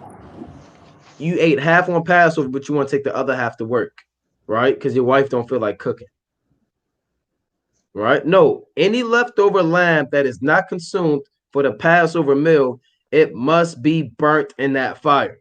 No excuses. No leftover night, man. If you're bringing out all the leftovers, you got the Passover lamb, man. So let's go on. Con, it's not Thanksgiving. Yeah. Right, man. Yeah. Jake, Thanksgiving meals last about 3 days, 4 days, man. Still got greens in the fridge, sweet potatoes, right? Turkey, mac and cheese, right? You can't treat this meal like the world, man. So let's read on. Con, this is Exodus chapter 12 and verse 11. And thus shall ye eat it with your loins girded, your shoes on your feet, and your staff in your hand, and ye shall eat it in haste. It is the Lord's Passover. So now he's telling you physically how to eat it. Can you eat it like this? Lean back, put your hands up like this. Kind of picking in it. You know what I'm saying? You got the big game on. You watching Power. You watching the whole season of Power. Don't watch the Power in the Passover. Right? You got your shoes off, like a rod, so you cracking your toes. You can't eat it like that, man. You have to eat it like a man. You standing up straight. You got your staff in your hand. You got your girdle on. You eating it in haste. It is the Lord's Passover. Stop eating it. Oh, when did it taste the lamb? When taste the lamb. All right, you take your wine and your little wine bottle. You know how Jake got the wine, spin it around like this. Right? Take a little sip. The Lord not dealing with that, man. You picking up your bitter herbs. You playing in it. Go ahead, Yardan. Yeah, I think a Jake told me one year. I can't remember where I heard it, but I think it was a Jake. He was laying on his stomach, eating the lamb with his legs up in the air, watching the video, watching a cold cut or something, straight on his belly, legs up, kind of just picking around in the lamb, eating it with wine, and some of the wine fell on his bed.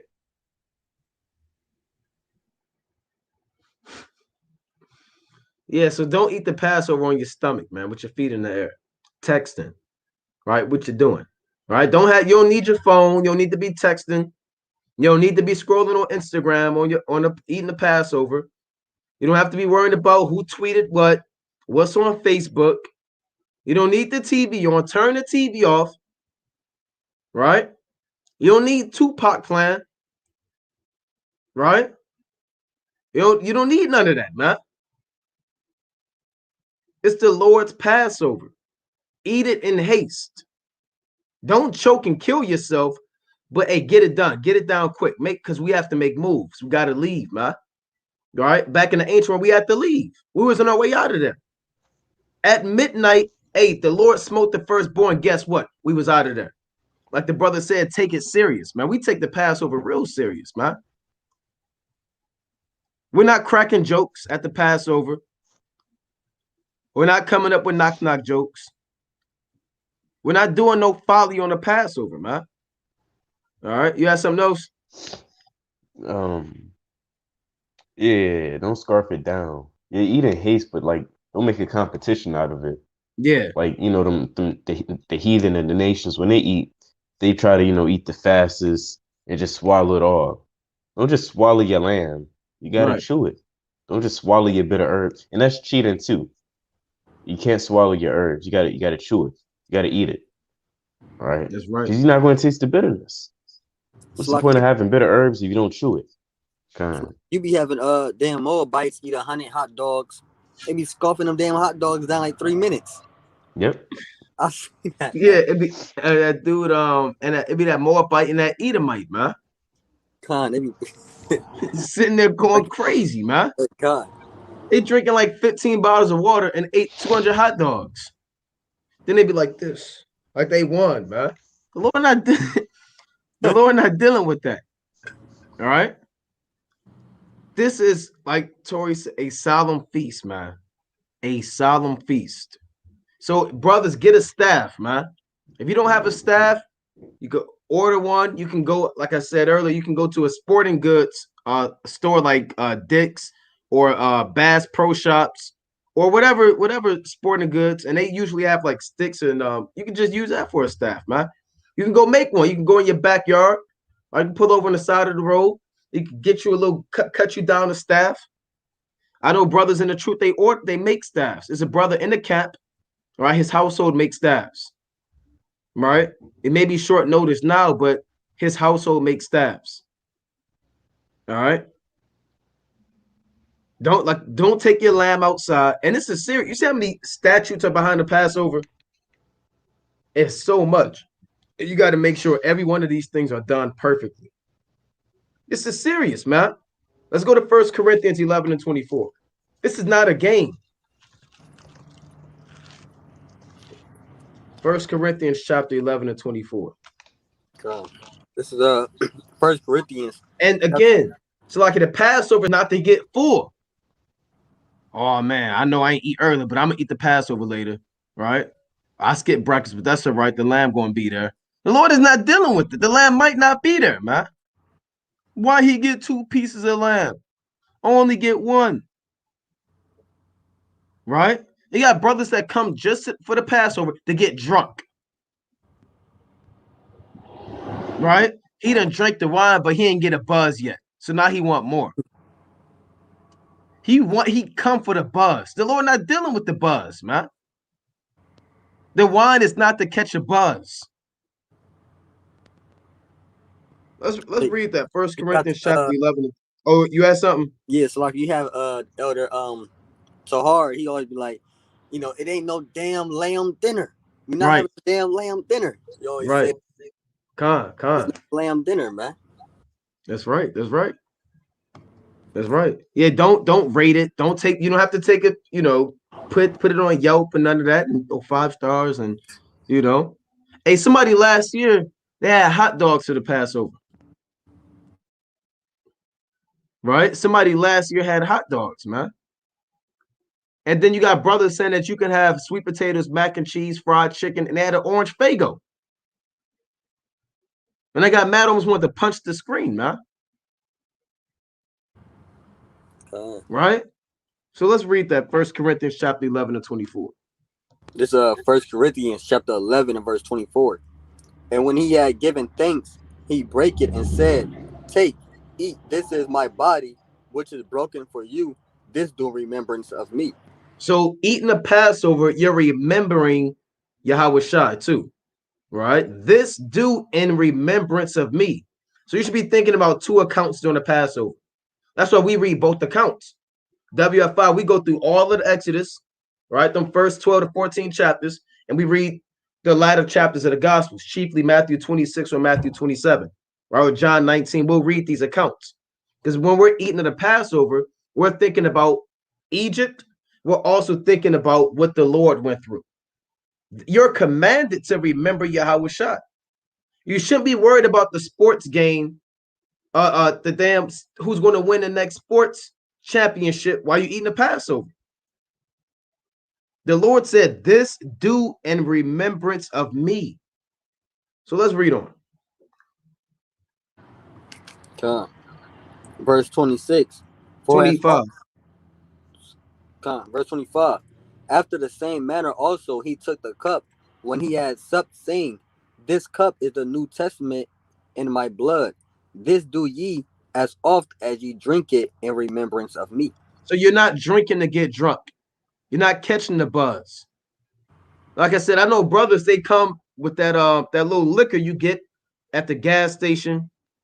You know what I'm talking about, Jeremiah? The little Smirnoffs, little Crown Royals. They're like $1, $2. Got a personal, right? You said what? Like a personal? Yeah, like the little personals. How much you said it costs? I don't. They be in there for like $2, $1, right? And people that Jake, you buy those, then you pour it in your wine, man. Or you drink that you pregame before the Passover, because you can't get drunk. Do not pregame before you come to the Passover. You taking shots because you want to, you're not going to get a buzz. Right? And we know you. So I'm trying to make sure we cover every route. Because Jake, you like to go the hell off, man. Oh, they only gonna have wine. At Purim, they had the hen dog. Let's just take a few shots of Hennessy before the Passover. That I know is going to be good after a few shots. Because a lot of Jake, you like that food after you start drinking, right? The Lord is not dealing with that glutton spirit, man, and folly. All right. So when you're drinking, you're remembering the blood that was slain for the Lord, man. Let's read on. Verse 26. For as often as ye eat this bread and drink this cup, you do show the Lord's death till he come. Right, go on.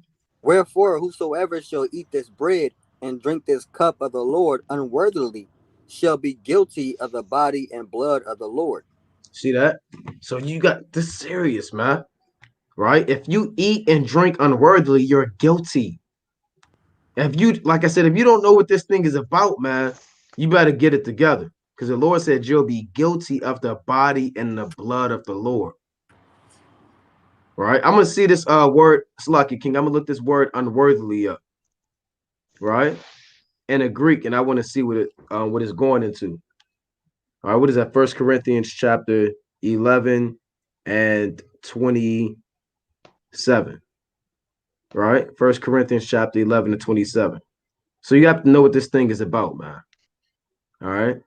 1 Corinthians chapter 11 to 27. Now, this word unworthily, all right, I'm going to play it off my phone. Strong's G371. Anaxios. Anaxios. It says, in an unworthy manner. So if you're eating the Passover in an unworthy manner, you're guilty. Right? If you did all of the examples that we named before, you're guilty. And the Most High he's going to get up with you. Right? And no strangers. We're going to bring that up too. No worldly family members eating the Passover. We're going to get to that point. Let's go back to Exodus chapter 12. Oh, let's read on, King Salaki. It's 3 more in there. 1 Corinthians 11 and 28. But let a man examine himself, and so let him eat of that bread and drink of that cup. Right. For he that eateth and drinketh unworthily eateth and drinketh damnation to himself, not discerning the Lord's body. So the Lord can destroy you if you plan around on the Passover. That's plain. The Lord will kill you, man. It's not a joke. The Lord will cut you down, man. If you're eating the Passover in an unworthy manner, if you turn it into to folly, if you're doing your own thing on the Passover, right? If you say, well, I know, the Lord said that unleavened bread is required, but I'm gonna do biscuits. The Lord gonna get up with you. You're gonna get jammed up. Well, I know the Lord said lamb, but I'm thinking about chicken. It's over for you. It's lights out. It is what it is. That's why the scriptures say, let a man examine himself. You have to sit there and really meditate. Okay, the Passover's coming up. I should be fasting, praying. Let me make sure I got everything I need. I got the lamb. Okay, I got this. I got this. I'm reading the accounts. I'm reading the Gospels. Now, I encourage brothers to read the Gospels, man. Read Matthew, Mark, Luke, and John as we approach the Passover.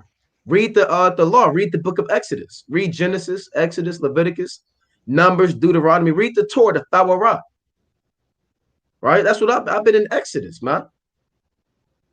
Leading up to the Passover, we diving into the spirit. Right? You don't have to, but that's I speak that by permission and not by commandment. You got it, Yardan. No, I was just checking something. Jake Okay, asked, we're not diving into the questions yet. Yeah, no question desk. We saving questions.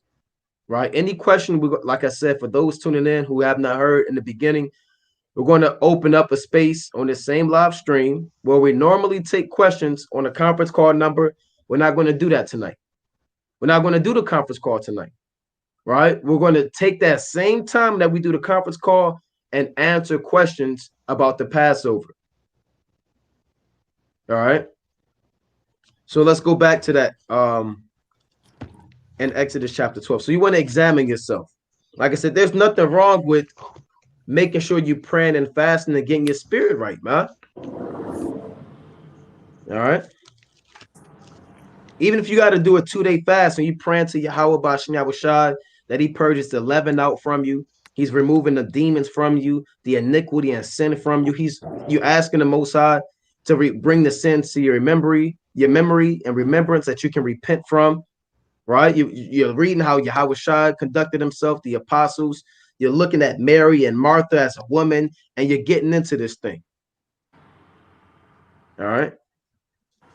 So you have something, Jeremiah? La. Are we back in Exodus chapter 12? And let's read 11 again. Exodus chapter 12, verse 11. And thus shall ye eat it with your loins girded, your shoes on your feet, and your staff in your hand, and ye shall eat it in haste. It is the Lord's Passover. So have your shoes on your feet, not your flip-flops, not your Crocs, not the socks with the little 5 toes in them, right? Your shoes on your feet. All right, let's read on. For I will pass through the land of Egypt this night, and will smite all the firstborn in the land of Egypt, both man and beast. Against all the gods of Egypt I will execute judgment. I am the Lord. See that? For I will pass through the land of Egypt this night, and will smite all the firstborn in the land of Egypt, both man and beast. So the firstborn of beast got put to death too, and the firstborn of man. And the Lord judged the gods of Egypt, right? Because the Egyptians praised their gods, and each one of the plagues, and I may do a cold cut on that, but each one of the plagues was a judgment on each one of the so-called Egyptian gods that don't exist. It was mockery on them, right? So let's read on. Verse 13. And the blood shall be to you for a token upon the houses where ye are. And when I see the blood, I will pass over you, and the plague shall not be upon you to destroy you when I smite the land of Egypt. So in the ancient world, if you put the blood on your doorpost, when a death angel Yahweh Shah came, he would pass over you and you'll be preserved. That's why it's called Passover. Then he would go to the house of the Egyptian and cut them down. Go on. And this day shall be unto you for a memorial, and ye shall keep it a feast to the Lord throughout your generations. Ye shall keep it a feast by an ordinance forever. For how long? Forever. So you have to keep the Passover. The Lord, don't let a brother tell you that you can't keep the high and holy days because we in America, or we in captivity, we in slavery. It says by an ordinance forever. All right, let's read on. 7 days shall ye eat unleavened bread. Even the first day ye shall put away leaven out of your houses. For whosoever eateth leavened bread from the first day until the 7th day, that soul shall be cut off from Israel. So again, on a Passover, right, you want to make sure that you are removing leaven out of your houses. All right, leaven out of your house. Anything with yeast in it or leaven in it, it has to be out of your house. You should be reading. Hold on, I had a list, right? And you want to, and again, not everything's going to say yeast in it, right? There's going to be things that don't say yeast, but it's still leaven, right? And you want to kind of look into that, right? So, Lucky, I wanted to pull up. I thought I had this a list of things that had leaven in it, but I don't have that. All right, but you want to make sure you can remove all that out of your house, right? So let's read on. Oh, Salakia. It says, for whosoever, it's like your 7 days shall ye eat unleavened bread. So again, your Passover is the first day of the feast of unleavened bread. Now, the feast of unleavened bread is 7 days. Every day of the feast of unleavened bread, you have to have unleavened bread. You have to eat it for 7 days straight. That's not the only thing you have to eat, but once or however many times a day for those 7 days, you have to have unleavened bread incorporated in part of your meals. I know people get fancy with unleavened bread. They make unleavened bread. It's like unleavened bread pizza, right? Unleavened bread like patty. People get really creative, man. Right? So you can diversify. but you have to have unleavened bread these 7 days. All right. Let's go to Exodus chapter 13 and 6. Book of Exodus, chapter 13, verse 6. 7 days thou shalt eat unleavened bread, and in the 8th day shall be a feast to the Lord. Right. But the 7th day shall be a feast to the Lord. Go on. 7 days shalt thou eat unleavened bread, and in the 7th day shall be a feast unto the Lord. Unleavened bread shall be eaten 7 days, and there shall no leavened bread be seen with thee, neither shall there be leaven seen with thee in all thy quarters. In all your quarters, wherever you live at, right? No leaven. Get it out. Throw it away. Put it in the trunk of your car. Don't put it in your basement. Don't put it in the attic. Don't put it in your garage. Get it out of your quarters. Don't give it to a worldly family member. Don't ask them to hold on to it. If you got roommates, you can only do so much. If you live with your parents, you can only do so much. There are certain types of brothers talking about tortilla bread, man. Certain types have no yeast in it. You just gotta look. Yeah, you gotta check. All right, because you got corn, you got flour, you got these different types. You just want to check. All right. So let's go back to Exodus 12. Did I miss something so far?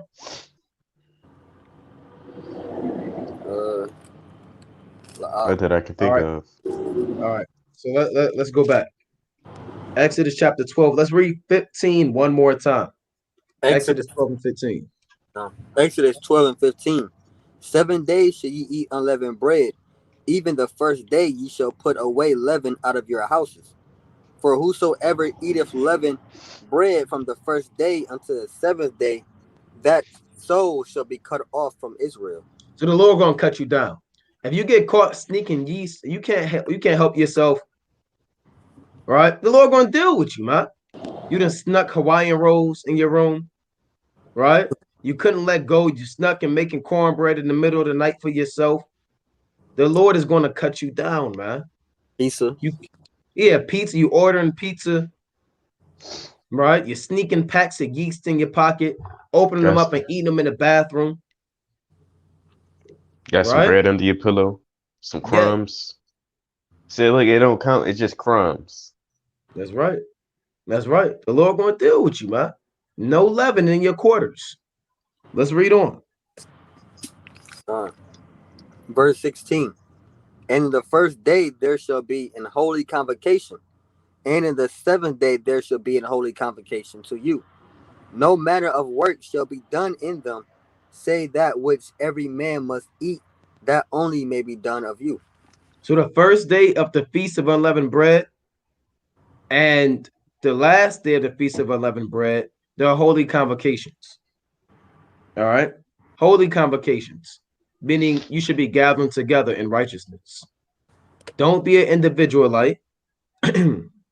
Don't do it by yourself. Now, if you by yourself, you by yourself. You can only do so much. But if you know you have the ability to congregate and link up with like-minded individuals, you're commanded to do so. All right?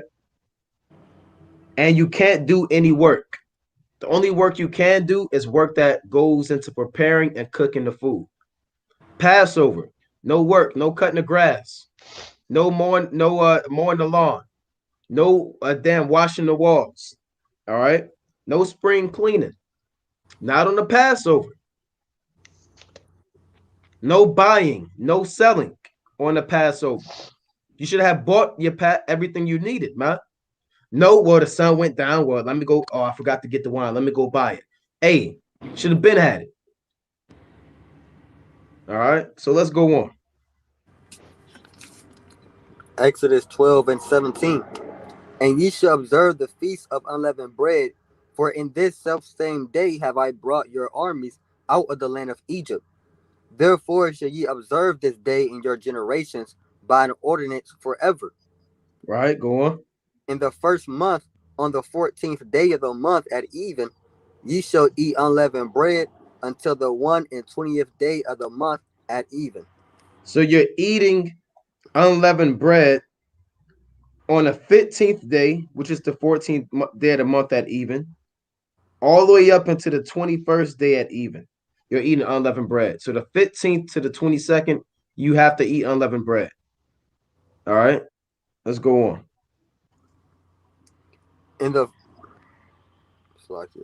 In the first month, on the 14th day of the month at even, ye shall eat unleavened bread until the 120th day of the month at even. 7 days shall there be no leaven found in your houses, for whosoever eateth that which is leavened, even that soul shall be cut off from the congregation of Israel, whether he be a stranger or born in the land. No sneaking yeast. No sneaking leaven. Go on. Ye shall eat nothing leavened, in all your habitations shall ye eat unleavened bread. Right. Go on. Then Moses called for all the elders of Israel and said unto them, draw out and take you a lamb according to your families, and kill the Passover. Right. And ye shall take a bunch of hyssop and dip it in the blood that is in the basin, and strike the lintel and strike the lintel and the two sides posts with the blood that is in the basin.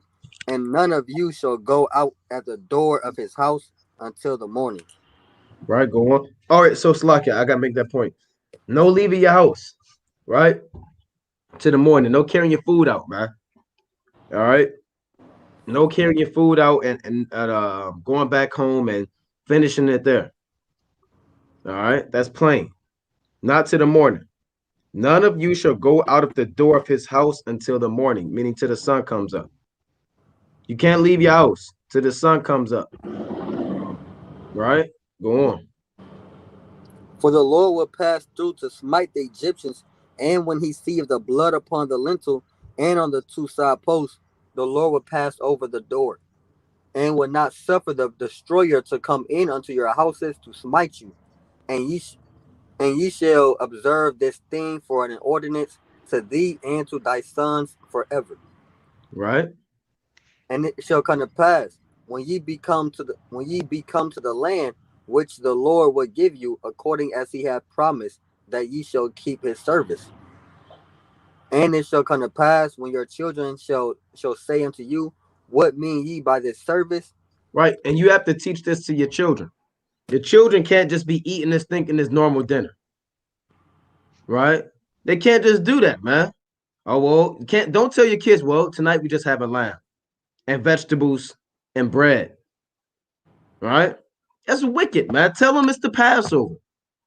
Tell your children what happened in the book of Exodus. Read the account to them. Right? Teach them the truth. Show them about Yahweh Shah. Let's go to Proverbs 22 and 16. Man. Do not tell your kids, well, it's lamb night. It's lamb night tonight. It's lamb night. Right? And they have no idea what's going on. They breaking the bones now. Yeah, come on now. They coughing it up. They spilling over the wine. All because you don't really want to tell them the significance of it. Right. They trying to figure out why the green's nasty. Right. Yes. Why it's bitter. Throwing a plate on the ground. I don't want it. You know. And they defiling the Passover. They think they're gonna get dessert after this.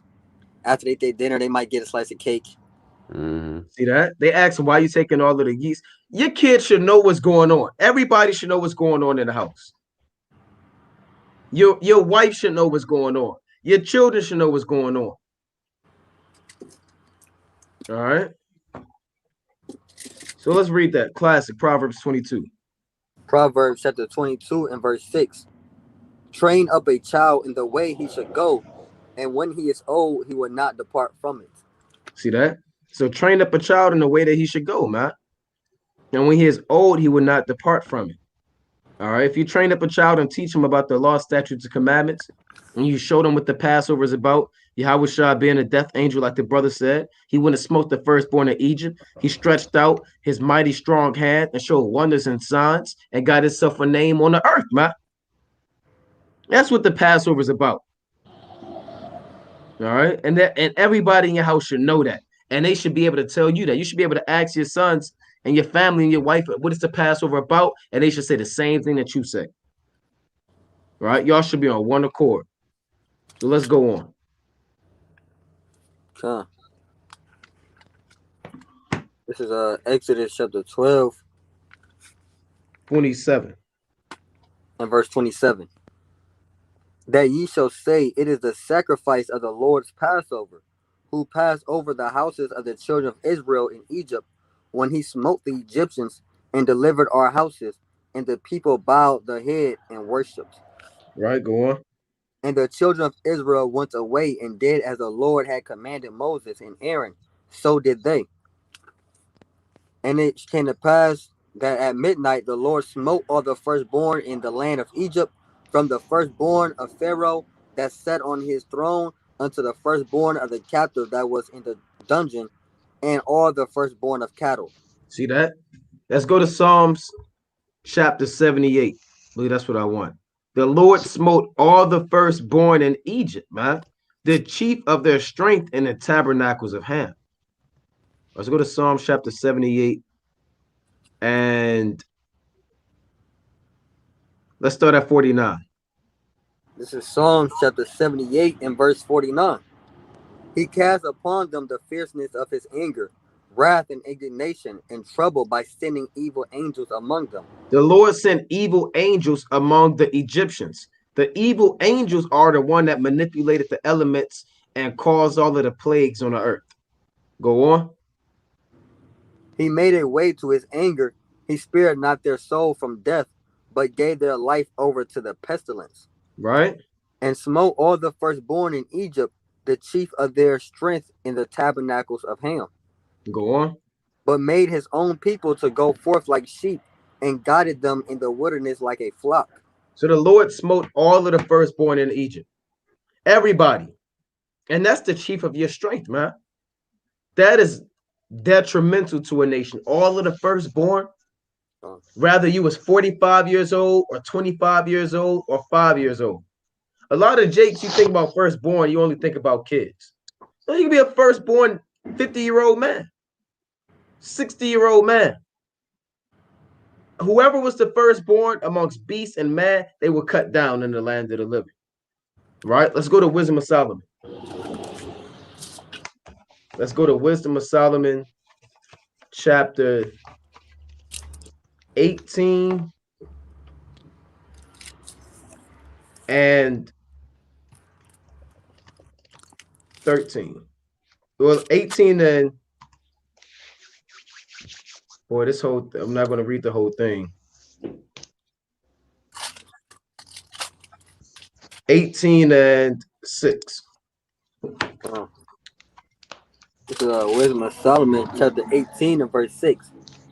Of that night were our fathers certified afore, that assuredly knowing unto what oath they had given credence, they might afterwards be of good cheer. Right. So of thy people was accepted both the salvation of the righteous and destruction of the enemies. So you can't have salvation without destroying your enemies. They have to go hand in hand. When the Lord returns, he's not just going to deliver us and keep this society flowing, man. And then he has to join the EU, and then the Lord got to learn The Lord not dealing with that, man. The Lord has to destroy in order to save. In order to save, you have to destroy. Let's read on.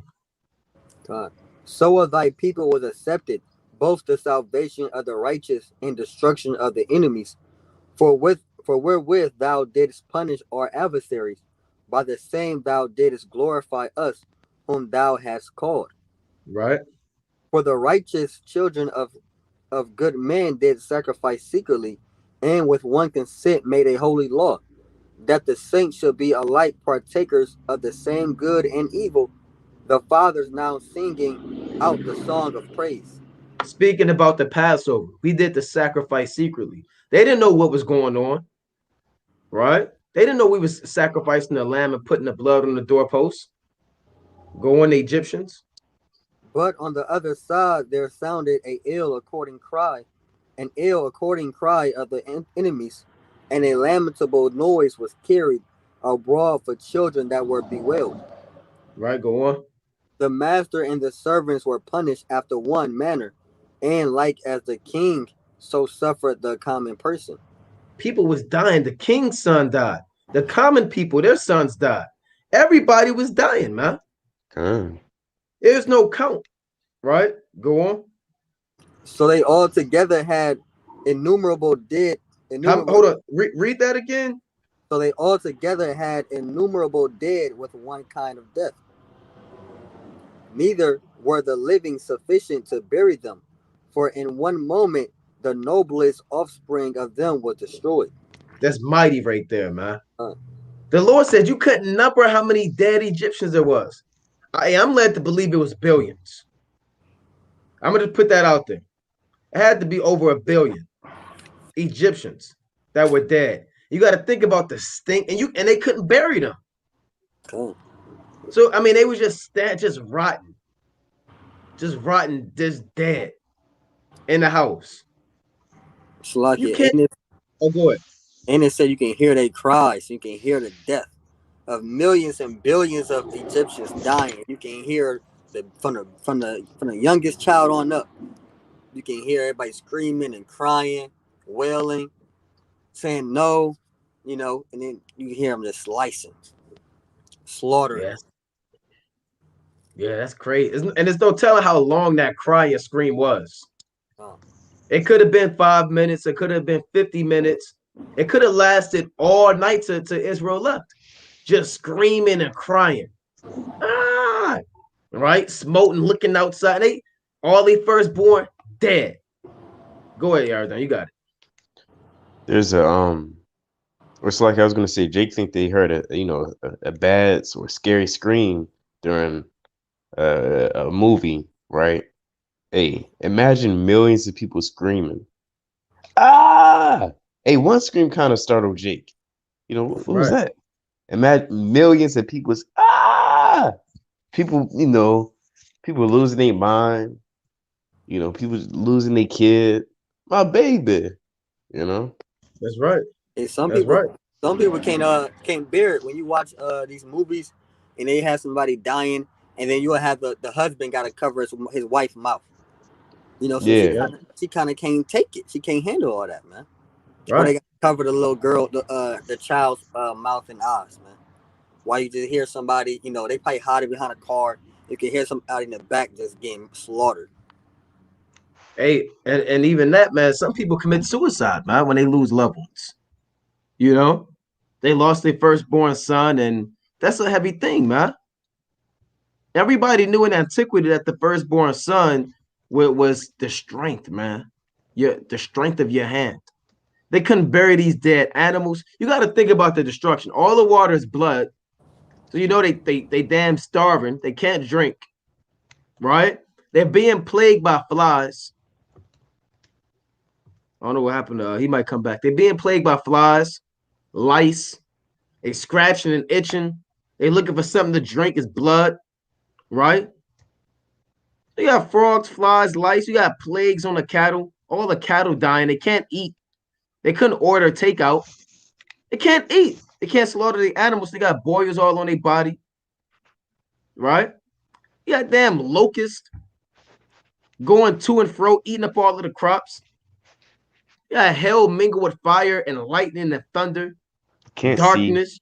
You can't see. It's so dark. Yeah, you can touch it. And Jake can't fathom that. You can't fathom on touching darkness. That's how dark it was. That's right. You a madman. You kind of losing your mind. That's right. Mm-hmm. You had darkness, and you had the hell mingled with fire.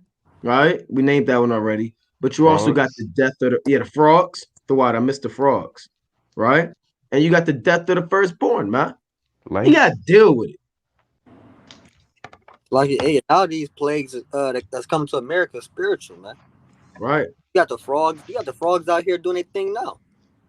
Right? You got the frogs. You said that the darkness, the lack of understanding.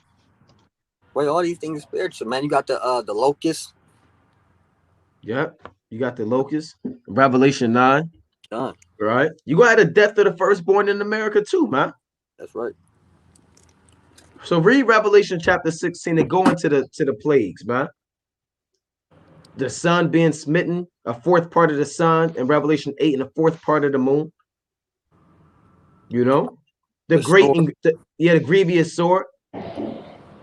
You know, so we can read on the Wisdom of Solomon, chapter 18, and let's read 12 again. God. This Wisdom of Solomon, chapter 18 and verse 12.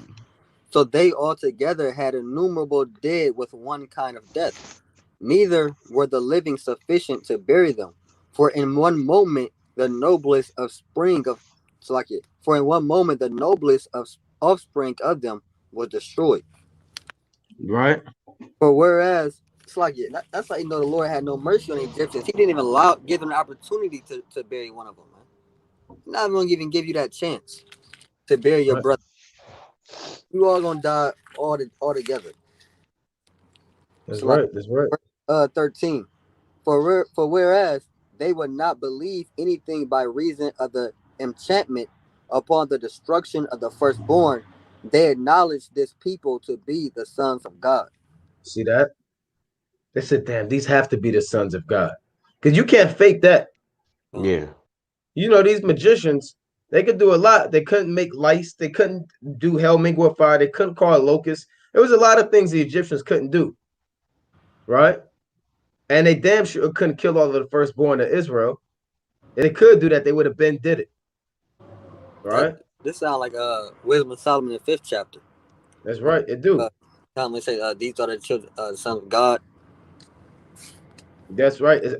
How is he numbered amongst the saints? Right? We can read on. Wisdom of Solomon chapter 18 and verse 14. For while all things were in quiet silence, that night was in the midst of her swift course. Thine almighty word leaped down from heaven, out of thy royal throne, as a fierce man of war, into the midst of a land of destruction. Who's the almighty word? Yahweh Shai. Right? He's the death angel. He leaped off his throne. He didn't get up and guess I feel like killing the Egyptians today. Nah, man. And when the Lord gave him the green light, he did what he had to do, man. He leaped off the throne into the land that was destroyed, man. The almighty word, Yahweh Shai. It's like when a bench player number finally get called. He ain't played all season. Now to Super Bowl, the quarterback is injured, and now it's your turn. And you kind of happy, kind of get your helmet, grab your helmet, you leap up, you ready to go. You ready to show the coach what you got, man. That's right. That's right. That's waiting on this opportunity. That's right. Hey, the Lord is the love of the brother, man. Greater love than nobody that laid down their life for their friends, paraphrasing. That's right. You know? Wisdom of Solomon 18 and verse 16. And brought thine unfeigned commandment as a sharp sword, and standing up filled all things with death, and it touched the heaven, but it stood upon the earth. Damn. This Wisdom of Solomon is cold, man. God. You see, that said filled all things with death, right? And it touched the heaven, but it stood upon the earth. All right. Now we can go back to Exodus. All right. Now, if you haven't read Wisdom of Solomon, the latter chapters deal with the plagues of Egypt. All right. So let's go back to Exodus. Right. And these things, we even gave the account, right? And if we have time, we may go to these accounts in Revelation 8, 9, 16, and show you these modern day plagues like Jeremiah went into, even the locusts in Revelation 9. They're coming back on the earth. The frogs in Revelation chapter 16 that's being sent to and fro. They're back on the earth, right? These things are coming back in the big way in modern day Egypt. That's right. So we're back in Exodus 12. This is Exodus chapter 12. 31. Exodus 12 and 31. And he called for Moses and Aaron by night and said, Rise up and get you forth from among my people, both ye and the children of Israel, and go serve the Lord as ye have said. Also take your flocks and your herds, and as ye have said, and be gone and bless me also. Come on, and bless me also. Right. You see that? All right, go on. And the Egyptians were urgent And the Egyptians were urging upon the people that they might send them out of the land in haste, for they said, "We be all dead men." You got to visualize that. Get out. They rushing. Get out. Look, look, look. Get out of here, man. Right? Here, take what you want. Gold, take silver, take whatever. You get out of here, man. Right? Go on. God. And the people took their dough before it was leavened, their knitting troughs before bound up in their clothes upon their shoulders. So they didn't have time to get the bread to rise. That's why we have unleavened bread. Go on. And the children of Israel did according to the word of Moses, and they borrowed of the Egyptians jewels of silver and jewels of gold and raiments. Yeah, they got it now. So we borrowed it because these heathen, they have it now. But we took it from them then, man. We borrowed it. We had gold, silver, all of that, man. We spoiled the Egyptians. You There's got no ransacked. telling. Yeah, ransacked. There's no telling the price on how much gold and silver we took out of ancient Egypt. There's no telling. And we're gonna rob these Egyptians again. That's right. That's right. Yeah. Right. That's right. And it says, verse 36, Exodus 12 and 36, and the Lord gave the people favor in the sight of the Egyptians, so that they lent unto them such things as they required, and they spoiled the Egyptians. And the children of Israel journeyed from Ramses to Succoth, about 600,000 on foot, that were men beside children. And a mixed multitude went up also with them, and flocks and herds, even very much cattle. Yeah, a lot of people, what about the mixed multitude? The Lord wasn't dealing with the mixed multitude, man. The mixed multitude was sent out there as an example, man. And they were initially made to be what? Servants and handmaids. And no one of the mixed multitude entered into the promised land. That's right. The mixed multitude was Egyptians and other strangers. Right? Let's go on. And the mixed multitude caused us to murmur. Yeah, yep, that's right. It says they went away lusting, right? You gonna pull that precept? Yeah, I believe that's Numbers.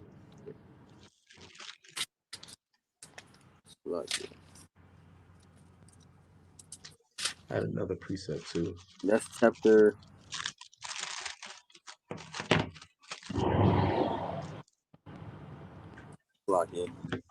That's all right. Yeah, that's definitely in the book of Numbers, I believe. All right, bear with us.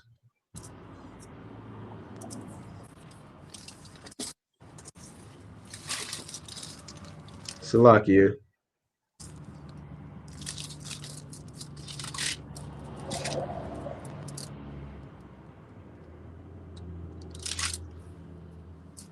Is it Numbers? Numbers 11. Numbers 11 and verse 4. This is Numbers chapter 11 and verse 4. And the mixed multitude that was among them fell a lusting, and the children of Israel also wept again and said, "Who shall give us flesh to eat?" So they fell a lusting. See that? So the Lord wasn't dealing with the Egyptian, and they stirred up the spirit of Israel to start lusting too. That shows you when you're dealing with these heathen, man, they will cause you to go off and put a spirit on you. Now you're gonna jump down to verse 33. It says, "While the flesh was yet between their teeth, yet it was true, the wrath of the Lord was kindled against the people. And the Lord smote the people with a very great plague. And he called the name of that place Kabrath Hatava, because they buried the people that lusted." See that? They got destroyed. That's right. They got cut down, man. So the Lord, you don't read too much about the mixed multitude, right? Besides them leaving and lusting. They left and they lust. All right. We in it's like Exodus chapter 12. And let's see, where do we leave off? Verse 39. 39. Exodus 12 and 39.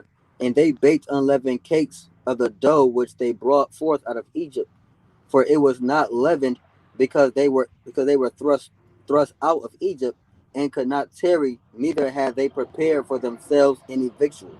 Right. Now the sojourning of the children of Israel who dwelt in Egypt was 430 years. And it came to pass at the end of the 430 years, even the selfsame day it came to pass, that all the hosts of the Lord went out from the land of Egypt. The host of the Lord is the nation of Israel. The armies of the Lord. Go on. It is a night to be much observed unto the Lord for bringing them out from the land of Egypt. This is that night of the Lord to be observed of all the children of Israel in their generations. Right. So you see that this is a night to be much observed. This is by far the top high holy day, along with the Pentecost, aka Feast of Weeks, and Feast of Tabernacles. A night to be much observed. This is the day that we got delivered from slavery, man. Right? Let's read on. And the Lord said unto Moses and Aaron, This is the ordinance of the Passover. There shall no stranger eat thereof. Right, But, go on. but every man's servant that is brought for money, when thou hast circumcised him, then shall he eat thereof. So you can't eat the Passover unless you circumcise. Right? Go on. A foreigner and an hired servant shall not eat thereof. Heathen cannot eat the Passover. Do not bring Edomites to the Passover. Do not bring Uncle Leroy to the Passover, and Day Day, and Man Mans, and Pookie, and Keisha, and Uncle Rail, and Charles. Don't bring them, man. They don't know what this thing is about. They're going to come and want to get drunk. Hey, what's up, nephew? What's up, nephew? What you cooking in here, nephew? He lifting up the damn grill. Oh, man, that smelled good. Hey, we was cooking the lamb last year, and two drunk guys said, hey, that smelled good. What y'all got going on? We don't got nothing going on, man. Oh, can I, man, what you got that smell? Hey, look, you can't, no. Right? You don't even know what this thing is about, man. So you're going to have people kind of creeping in, your neighbors, head over the fence. What's going on?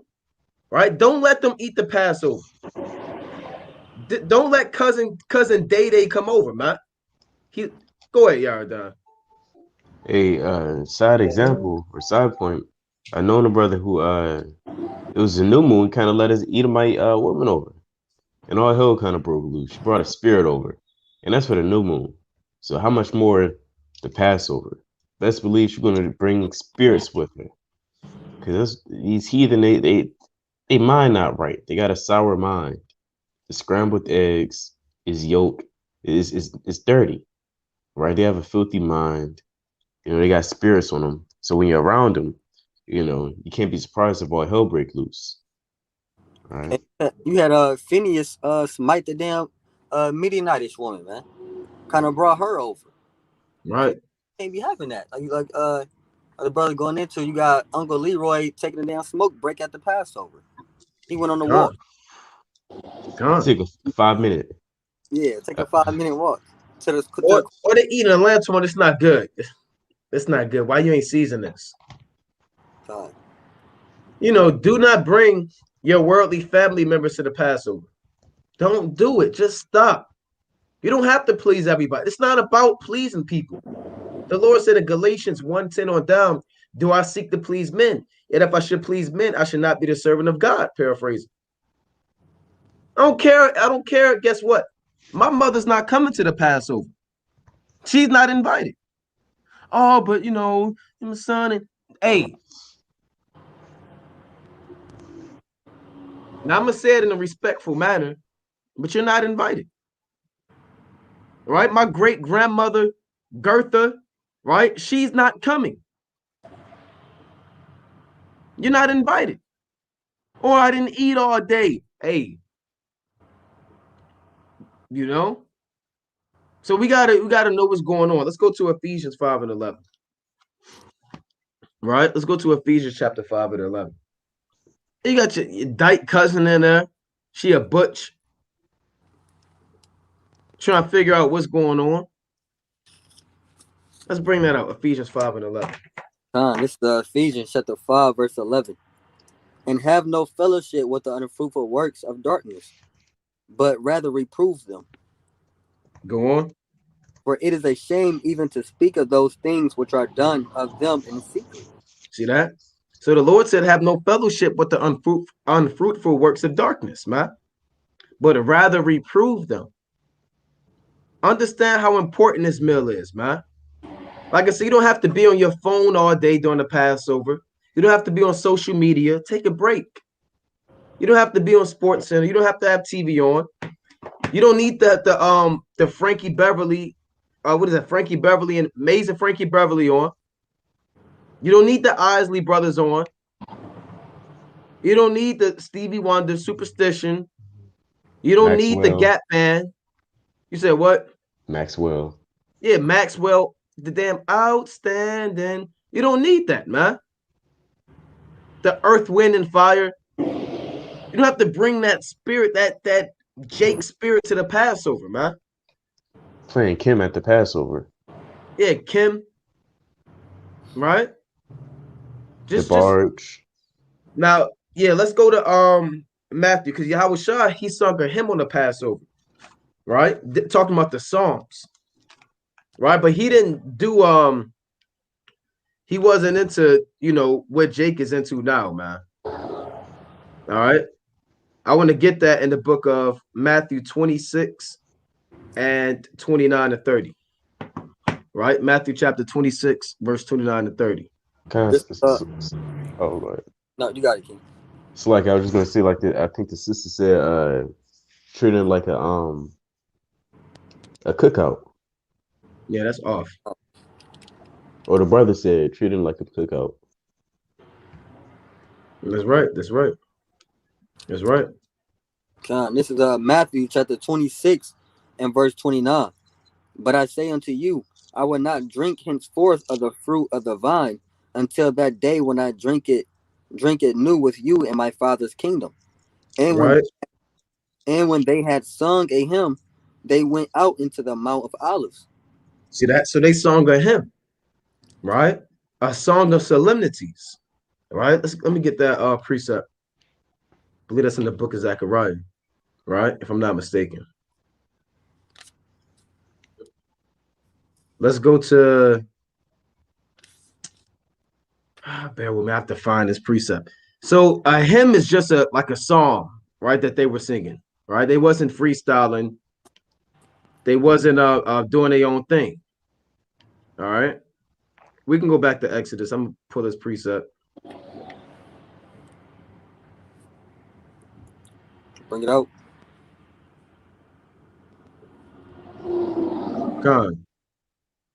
This is Exodus chapter 12 and verse 44. But every man's servant that is bought for money, when thou hast circumcised him, then shall he eat thereof. A foreigner and an hired servant shall not eat thereof. In one house shall it be eaten. Thou shalt not carry forth aught of the flesh abroad out of the house, neither shall ye break a bone thereof. And I'm gonna bring this precept out. You don't gotta get it. This Isaiah 30 and 29. Ye shall have a song as in the night when a holy solemnity is kept, like the Passover, right? Solemn meaning is serious, all right, and gladness of heart, as when one goeth with a pipe to come into the mountain of the Lord, to the mighty one of Israel, right? So if you have a little hymn, there's nothing wrong with that, right? You go through a little song and you read one of the Psalms or something like that. That's fine. Or you kind of write a prayer out in the Hebrew, or you kind of want to do that. That's cool. But don't get into that the Gap Band spirit, man. What's the precept? I didn't hear. That's Isaiah 30 and 29. Right? Isaiah chapter 30 and 29. So we can go back to that, King, where you left off in Exodus. Exodus 12 and 47. All the congregation of Israel shall keep it. And when a stranger shall sojourn with thee, and will keep the Passover to the Lord, let all his males be circumcised, and then let him come near and keep it. And he shall be as one that is born in the land, for no uncircumcised person shall eat thereof. Right. So let's say I traveled from the land of Gad and Manasseh, and I came to Jerusalem. right? I have to be circumcised by the time I get to Jerusalem or when I get there so I can eat the Passover. If I'm traveling from these different lands to Jerusalem to keep the Passover, I can't eat it. All right, if I'm not circumcised. Go on. One law shall be to him that is homeborn, and unto the stranger that sojourn among you. Thus did all the children of Israel, as the Lord commanded Moses and Aaron, so did they. And it came to pass the selfsame day that the Lord did bring the children of Israel out of the land of Egypt by their armies. And the one thing we didn't really get into is the wine. We kind of touched on it. So we touched on the lamb, we touched on the bitter herbs, we touched on the unleavened bread, and even the wine. We read that that's the blood of Yahweh Shah. So don't drink the wine and get drunk. It's parabolic for the blood of the Lord. For the New Testament, his blood was shed. Let's get that back in Luke again. All right, we kind of, you read it, I believe you read it earlier, right? God. Yeah, Luke 22. We read that earlier, but we could read it again, Luke 22 and 20. This is Luke chapter 22 and verse 20. And it reads, likewise also the cup after supper, saying, this cup is the New Testament in my blood. This cup is the New Testament in my blood, which is shed for you. See that? So that's the blood of the Lord, Yahweh Shai. All right. And you have to drink wine. All right. You know, there was a brother that hit me up. He said, you know, I'm allergic to lamb. All right. Now, you know, if you have a severe, I will ask him how severe it was. If you just get kind of a rash, you got to pray that the Most High, you know, you kind of eat it, get a little bit. If it's not fatal, then you can eat it. If you're a vegan or a vegetarian, hey, that goes out the window for the Passover. There's no vegan lamb. You know, vegans and vegetarians, they like to turn cauliflowers into wings and what's that, jackfruit into meat. You can't do that. You can't have a jackfruit Passover lamb, right? Right? You have to have actual meat.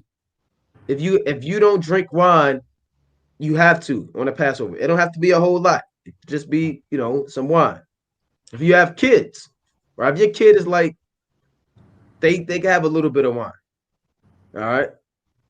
If you're nursing and you're breastfeeding, things like that, you don't have to have a whole cup full of wine. All right. Am I missing something? Did I miss anything? Go ahead, Yardar. You shouldn't be drinking, you know, some I'm trying to figure out how to put it. You shouldn't drink, you know, some super strong drink. Don't drink super strong drink. You said wine, right? You know, a lot of jakes, you know, stick to grape wine. Keep it simple, plain upon tables, like Right. how our forefathers did it, right? You know, we don't recommend brothers drinking, you know, some pineapple wine, Some Moscato, some pink yeah, Moscato, pink Moscato. and some Pinot Grigio, some white wine, some sweet white wine. All right. The Lord not dealing with that. Yeah, just drink some grape wine. Yeah, yeah. Some Red wine. That's right. the red wine. What's the Is Concord? You can That what have we you can drink? have you can have Cabernet, you can have Merlot, you can have a little bit of slightly sweet red wine. You can have Manischewitz, Magen David, right? Those are a few types of red wines that you could have. Kosher wine for the Passover. Yeah. Jake got to check that too, because a lot of Jake don't know that certain wine has yeast in it. That's right. Again, and beer is made. I believe beer is made with yeast. So no Yeah, beer during the Feast of Unleavened Bread, no Corona. right? I believe that got yeast in it. So now we're going to begin to open up the floor for any questions concerning the Passover. The first question we see, we're going to tackle it. All right. We're going to go for maybe an hour, you know, maybe a little more in the spirit, depends. We're going to deal with these questions. Okay, from Shalom, a Shalom to God. I'm keeping Passover the 25th this year. I got this understanding from my elders, but when do you count a 13th month of Dar, and what does that stem from? Yeah, sometimes you'll have, I believe that was last year, there was a 13th month, right? It all depends on the lunar cycle. That's probably why the calendar is just different, right? Last year we had that 13th month that came in, I believe, which kind of shifted the Passover. Y'all remember that?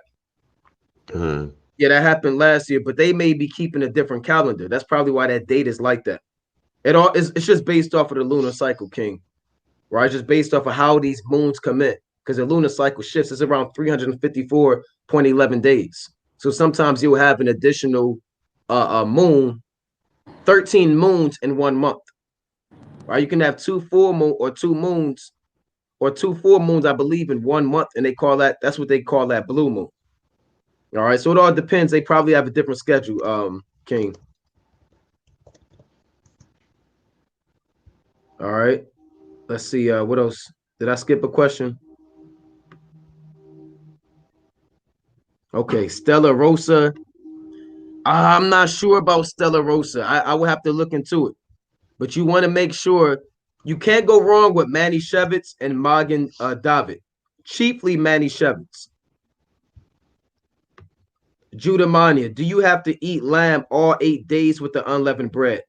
No, you can if you want to, but you don't have to have lamb all those days.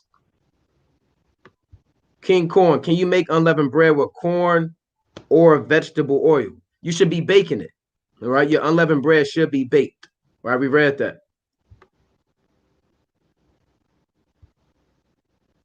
All right. Jeremiah said he had to step for a minute. Is lemon on lamb cool? No, just keep your lamb plain. All right, it's like putting a fitted cap on your Hawashah. All right, on the cross. Aquath, Yasha Allah, how do we burn the leftover lamb if we can't leave out of the house until the morning? Because you should be roasting your lamb like over a grill or over a fire. That's where you put your lamb in. Don't leave the quarters of your house. All right. Hannah Israel, right? These are good questions. All the food that was bought to store up should be thrown out or can be stored somewhere. Yeah, all your food with leaven in it, I always recommend if you can't afford to throw it out, if you put it in the trunk of your car. All right. That's the best thing you can do with it. No, you can't have cornbread with the lamb. All right. No cornbread with the lamb. You want to have unleavened bread. All you need is flour, water, olive oil, and salt. That's all you need. All right. And you put in a bowl and you kind of do your thing. Can we have bitter herbs on the lamb? No, just keep your lamb, then keep your bitter herbs, then keep your unleavened bread. Don't take your unleavened bread and put your lamb in between. Now you got a sandwich. Don't do that. Don't pour a little bit of wine on your bitter herbs and get them juicy and straight and eating it. All right. Cassandra Briggs. Yeah, done. If you want to get in these things, you get into this. Our Sabbath. Oh, go ahead. You got it. Our Sabbath falls on the 26th because I follow your camp. That is considered our Sabbath as well. Khan? Our Sabbath falls on the 26th. Yeah, that's when the Passover falls. The Passover is going to fall on the Sabbath. It falls March 26th. You keep the Passover. You just keep the Passover on Friday night at sundown. The Passover is already sanctified as a Sabbath. All right. You can order one offline, Amazon, Etsy. Type in on Google a girdle. I believe certain stores you can actually get some from certain stores. Not like the tight girdle that turn you into a damn wine bottle or wine glass. But certain stores I've seen they got girdles. Con. See that? And there are certain people on Instagram they make or social media, they specialize in stuff like that. I know the sister K Threads, right? Milk and Honey. I can't remember Shower Par's household with his rib Instagram, but they make stuff like that as well, if I'm not mistaken. Simon Law, what is the main meal for Passover? lamb, bitter herbs, unleavened bread, and you missing the wine too. And bitter herbs as in horseradish, ginger root, dandelion, lemongrass. All right. Union Burke. So if you uncircumcised but an Israelite, you can't keep Passover. Yeah, you can't eat it. Now the Most High can have mercy on you. I can pray that the Lord has mercy on you, because I know a lot of brothers wasn't raised up circumcised. That's up between the Most High to have mercy on you, right? When you read Second Chronicles, the 30th chapter, Hezekiah prayed for the saints that were not sanctified for the Passover, and the Lord healed them, right? But what's written is what's written, right? Sundance Love. Me and my 13-year-old son will be attempting to do the Passover for the first time. And my husband is not in the truth yet. We have an electronic stove. Can we use a barbecue grill to cook it? Yeah, you can use a grill to cook it. Yep, that's right. You can use a grill to cook it over the fire. You can definitely do that. All right, MK3 family. Shalom Yasha'Allah. Regular all-purpose flour for unleavened bread, correct? You just have to check. Just look at the ingredients on the back, because some flour, it may have leaven in it. So you just want to pay attention. Now is the time to be paying attention to what you're bringing in your house and eating all of your bread. Try to eat all your bread now. All your stuff with leaven in it, make that part of your meal so you don't have to waste it. I mean, if you waste it, you waste it. But see if you can eat it now. So by the time Passover come in, you don't have to do too much throwing away. You got it, King. There's a picture somebody had last year, and it circled through social media through the world of Israel, and it was a list of alternative names for yeast. If I ever come across that again, I'll put it on the Cold Cuts channel. Khan. All right, next question. Okay. Odyssey, the Ephraimite. How can we tell if the lamb hasn't blemishes if we buy from the heathens? Well, let's go to Ezekiel 4:13, because that's a good question, and that's tough because we don't have our own cattle. A lot of brothers from the projects, the hoods, and you haven't seen a live animal ever, besides pigeons and cats and dogs, man. Right? But this is Ezekiel chapter 4:13. All right, let me get this precept on that. It reads, and the Lord said, even thus shall the children of Israel eat their defiled bread among the Gentiles, whither I would drive them. So, you just pray over it, right? Pray over it, because it was prophesied that we would be eating defiled food in our enemy's land. All right. So it's hard to know if you're even eating a male lamb, a female. You really don't know. We just pray for mercy. Like Yaradan, the first precept he brought out was Judges chapter 5 and 11 about rehearsing the righteous acts. You don't get everything right in the rehearsal, but it's about the sincere effort. All right. And the Lord said, whatsoever is bought in the marketplace, eat, asking no question for conscience sake. Yep. All right, let me get that precept in First Corinthians. I believe that's First Corinthians chapter 8. Right? Bear with me.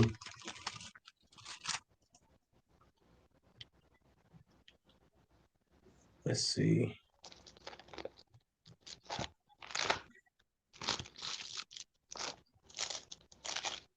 Well, that might be Romans. Romans 14. Yeah, Romans 14. Both of those chapters deal with food sacrificed to idols.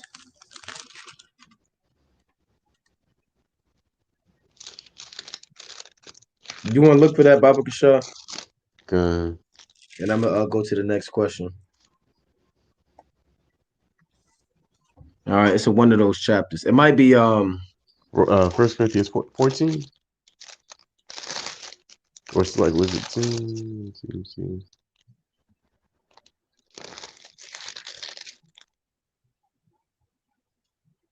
Bear with me.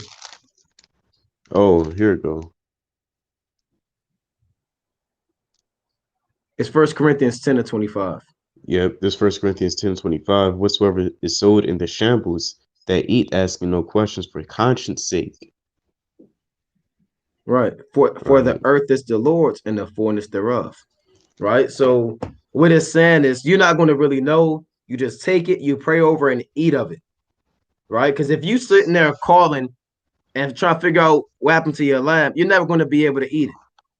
Because you're going to try to inquire where the lamb came from to eat it. You're going to say, hey, was this a male or a female? They're going to say, I don't know. I'm busy. Or I popped it. Or I don't care. Right? You're never going to be able to eat the Passover. And now you didn't broke the commandment.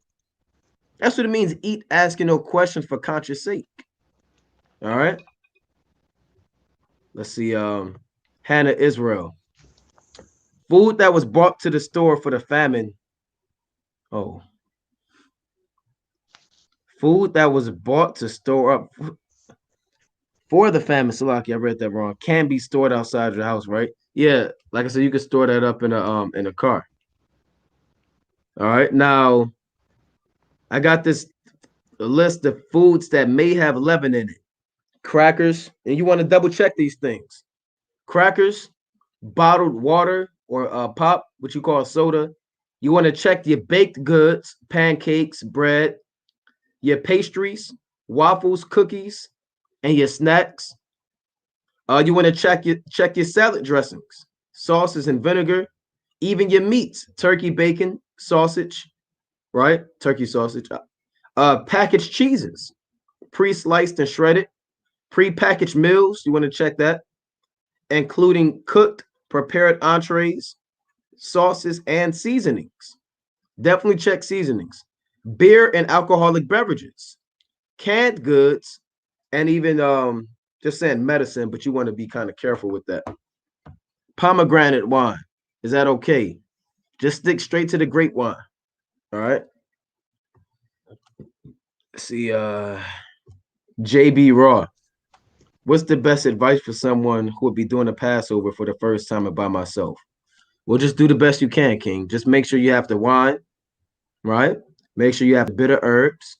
Make sure you have the lamb, and make sure you have the unleavened bread, right?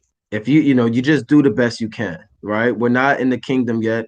We're doing the best we can. We're putting a sincere effort, right? The Lord said, let thy life be sincere.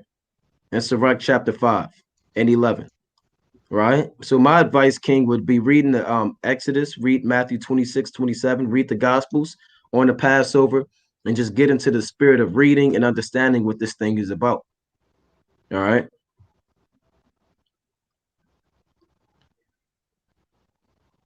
The Passover is March 26th at sundown. March 26th at sundown.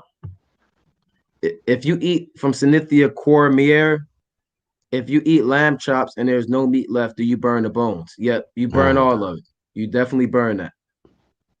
Oh, I kind of skipped some questions, Salakia. I want to go back. It's a lot of questions. It's a lot of questions. Saying Kitty Cat, what is Passover date? Do we keep it that one day?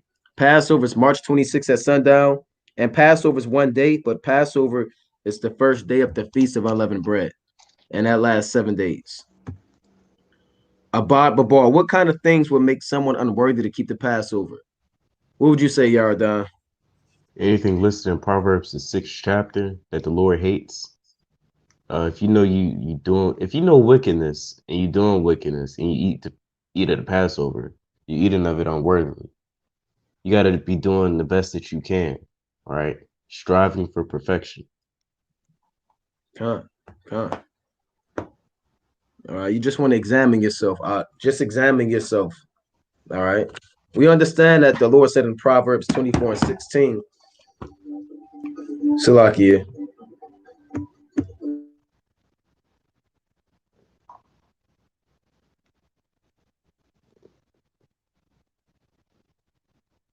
Come bring it out. This Proverbs 24:16. I got it. I'm already there. For a just man falleth 7 times and riseth up again, but the wicked shall be delivered to mischief. Right? So, we understand we fall short, King, and things, we experience in life may lead us to go off or we fall short, but a sincere effort is what the Most High is looking for.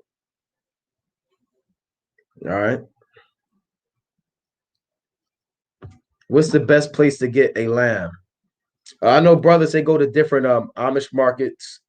They go to they actually know certain people that have farms, get in contact with local farmers that actually have lambs. If you can't do that, brothers, just keep it simple. They go to Sam's Club and get lamb, or they may go to the local grocery store or produce section, right? They have certain stores where they just sell nothing but meat, butcher shops, and you just get lamb. You could buy a whole lamb and slaughter it or get it whole. So rather it's a butcher shop, your Sam's Club, your Walmart, and Amish farm, those are the best places to get lamb. Right? Don't go to the dollar store. All right. What if you can't cook on a grill? If you can't cook on a grill, then we got to find a way to get the lamb over a fire, because any other way to cook the lamb is unacceptable. Right? And I doubt somebody want to turn the eye on their stove up and just hold the lamb over there, over an open fire. So I would get a grill, or I would see if I can congregate with somebody that does have a grill, or ask a family member, can I use your grill for the Passover or for this day? And most are willing, that works in your favor. Caleb on Yahweh, could we use corn tortilla? Yeah, certain tortilla. I can't say that word tonight. Tortillas. Am I saying that right, Yaradan? Tortilla. Tortilla. No, it's tortilla. Yeah, certain of them breads have leaven in it. You just want to check, King. Can we cook from the LP production? Can we cook on the sundown of the Passover? Since it's a feast day. Yeah, you can cook, brother. You got to cook the lamb and the bitter herbs. I mean, the unleavened bread. When is WFI keeping the Passover? March 26th at sundown. From dark times in Israel. What about if you live with worldly family? Yeah, I know brothers, sometimes they live with worldly family, then they do the best they can, right? You know, if you live with worldly family, that's tough, man. It depends on, if you're able to get lamb and food on your own, then do so. You can ask your folks, can you buy some lamb? Because I feel like I want to eat lamb tonight, and see if they say, all right, look, we'll get lamb. And they kind of cook you some lamb, right? And you kind of take it in your room, and, you get some unleavened bread, right? Like the tortillas, if you're not able to be in the kitchen. I know certain parents, they don't like you when you're young in the kitchen, going through stuff, and you got your corn tortillas, and right. If you don't have no wine because you stayed and you're young with your parents' house, then you can substitute that with some grape juice, and then the bitter herbs. You just ask them to get you some bitter herbs. All right. So you can only do so much living with your worldly family. AJ Jehoshaphat, do you have to be circumcised to keep the Passover? Yeah, that's the law. That's the law. How do you prepare the lamb? Right? Just with salt, right? You clean it, you rinse it, and then you just put salt on it, and then you throw it on a grill or over the open fire. We can't buy for 7 days. You can't buy on the first day or the last day. All right, or the Feast of Unleavened Bread. Seraphim, do you count the 50 days after Passover, the Omer count? Yeah, you count your 50 days for this is for Pentecost. You count your 50 days after the Feast of Unleavened Bread. When the Feast of Unleavened Bread is ended, right, and you want to begin your count, you're going to begin to count these 50 days that lead up to your Pentecost. And we'll show brothers how to do that on another lesson. Cynthia Cormier, if someone doesn't wear fringes, should they keep the Passover? I mean, you should have your fringes on. If they're just being wicked and saying, I'm never wearing fringes ever, right, then no. If they're falling short and they just came into this thing and they have fringes, but they may not be able to come home or in the mail, maybe after Passover, then the Most High can have mercy on them. All right, it all depends. Yo, you want to say something about that? Nah. You could dive in these if you want. Someone doesn't work. Oh, get that. Oh, go ahead, you got it. So do we have to buy a whole lamb since we can't break the bones? I know certain brothers buy like a piece of the lamb for yeah. You can buy a piece of the lamb, you cook it. You don't gotta buy it. That's like because you gotta remember, you gotta eat it all that same night. You know, so I doubt any brother's gonna eat an entire lamb by themselves. And Right, the goal isn't to eat to get full and make a competition out of it. You know, just get you a piece of lamb. right. If you have to get lamb chops, you got to get lamb chops. If you have to get lamb shanks, you got to get lamb shanks.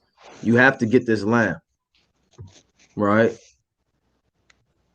Let's see. How much lamb do you have How to much eat? lamb? Eat to and I don't want to put it like this. Just eat what's on your plate. You're not trying to eat to get full. Again, you're not trying to eat to get full. Just eat what you got on your plate, and then you should be content. And let me bring out the precept real quick in Philippians chapter 4.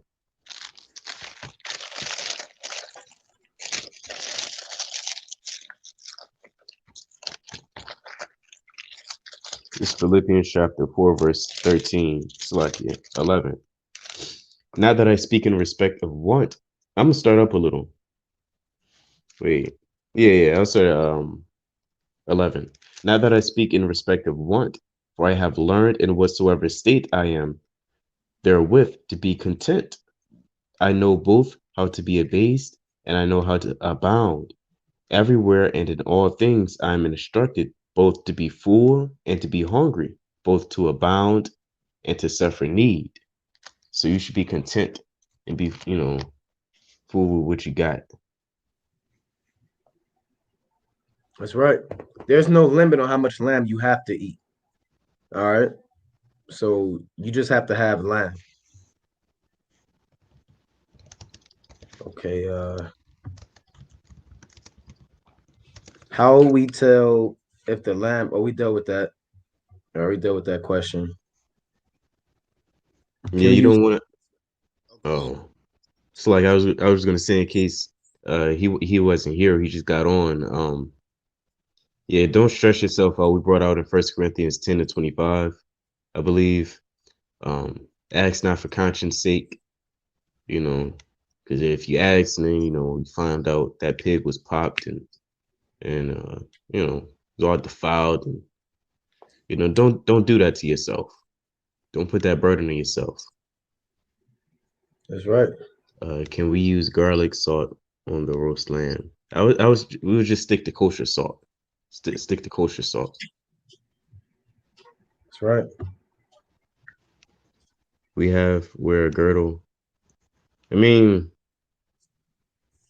our forefathers, that's pretty much in their attire to wear girdles. So to remember the days of old, keep it traditional. There's nothing wrong with wearing a girdle. You should want to wear one.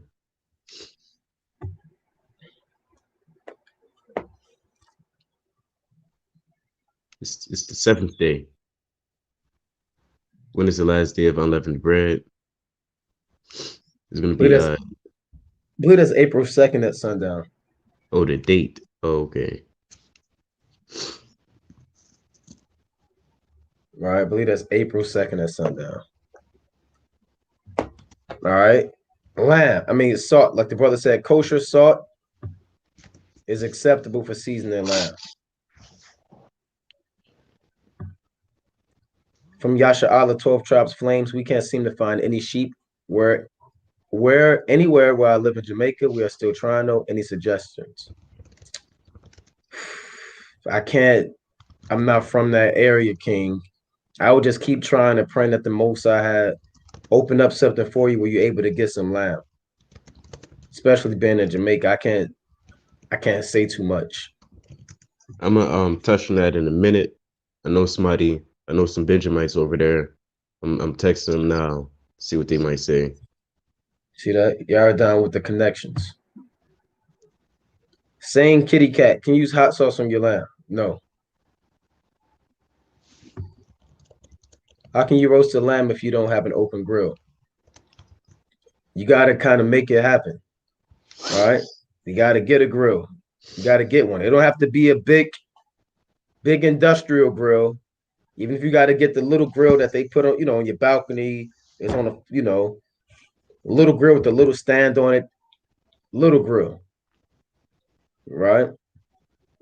It has to be over an open fire. What temperature do you have to cook your lamb? Your lamb has to be well done.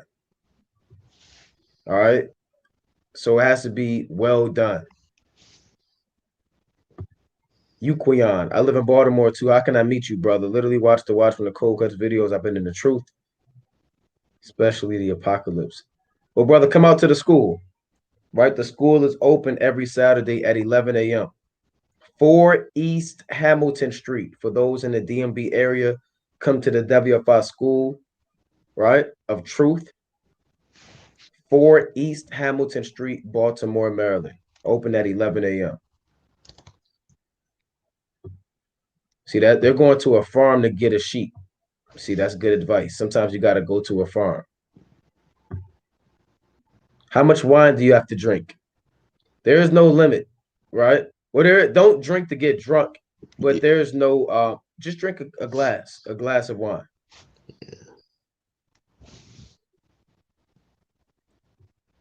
Okay, would it be a good thing to the Lord to put salt in our wine?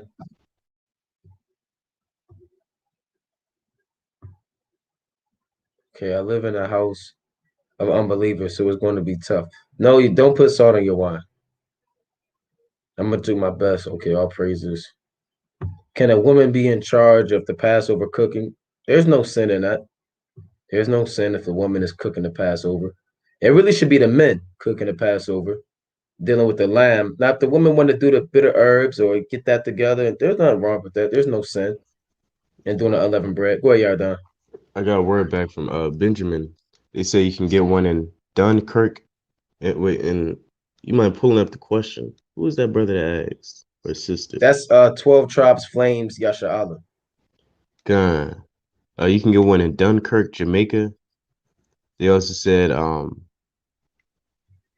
Salakia. Some people have them in their yards. So kind of bargain, kind of ask them about it. Look, can I get your land for about 20 shekels or whatever. Or Colgate, Jamaica, they might have some too. Kind of search over there. That's right. See that? Okay. All right. Now we're not dealing with foolish questions. If there are foolish questions, we're not going to answer. Like putting salt in your wine. Right? Come on now. Or this. Can we just eat the lamb and drink the wine without the unleavened bread? We're not. You got one more chance, saying kitty cat. We're gonna give you one more chance. Right? From H Flood. What is the stipulation of being circumcised to be able to keep the Passover? What is the stipulation for being? I'm not sure what you mean. What is the stipulation for being circumcised? You just have to be circumcised. There's no stipulation of being circumcised. You just have to be circumcised to eat the Passover.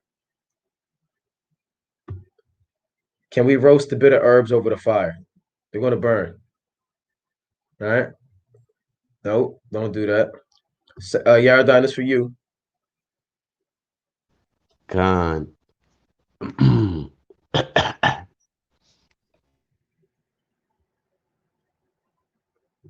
um, we're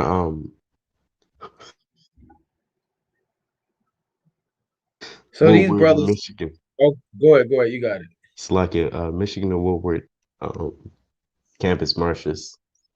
On Fridays we're there at 5:30, and on Saturdays we're there at 3:30. Again, Fridays 5:30 and Saturdays it's at 3:30. We'll be at campus marches.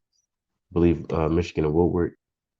And if we're not there by any reason, we'll be at the Rosa Parks Transit Center.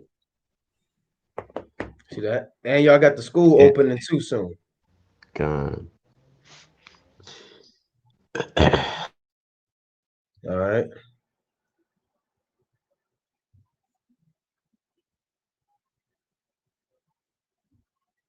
All right, next question.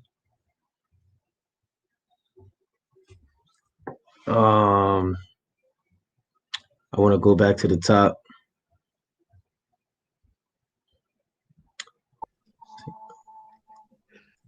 Okay, where do we leave off? Okay, can a woman keep the Passover if she's unclean? Yeah, she can eat the Passover, right? She can eat the Passover if she's unclean. All right. You got to eat the Passover. Any leaven I have is going to the homeless Esau under the bridge. All right, well, I mean, I wouldn't give Esau nothing. Was that Tobit 4? Yeah. Let's get that. Let's get that in Tobit 4 and 13. Don't give Esau that homeless leaven, right? This Tobit chapter 4, verse 13. It's like, yeah. And it, No, it's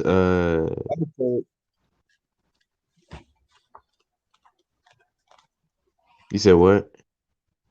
Oh, 4 and 18. yeah, we tripping. Oh, 4 17, Salakia. Pour out thy bread on the burial, Salakia, the burial of the just, but give nothing to the wicked. See that? So no giving leaven to Esau. All right.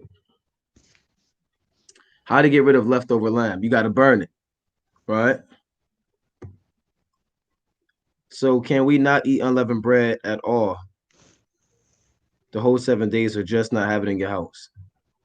You have to eat unleavened bread all 7 days, and you cannot have leaven in your house those 7 days.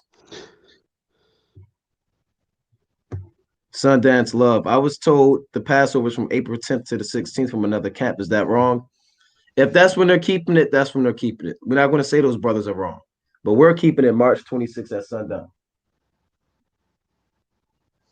All right. So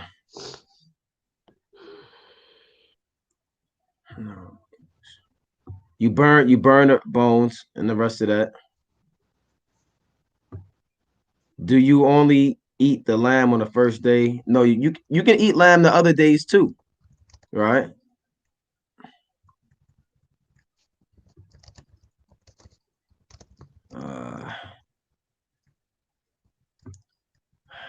Put salt on your lamb, right? It has to be roasted over the fire.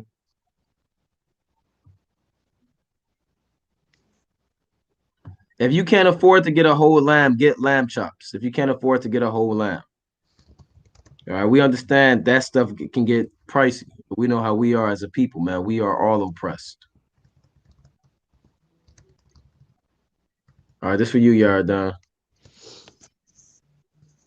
Only salt, no other. No other seasonings. No Old Bay, no other seasons. Just salt. Kosher salt. I want to be specific. What can I do if my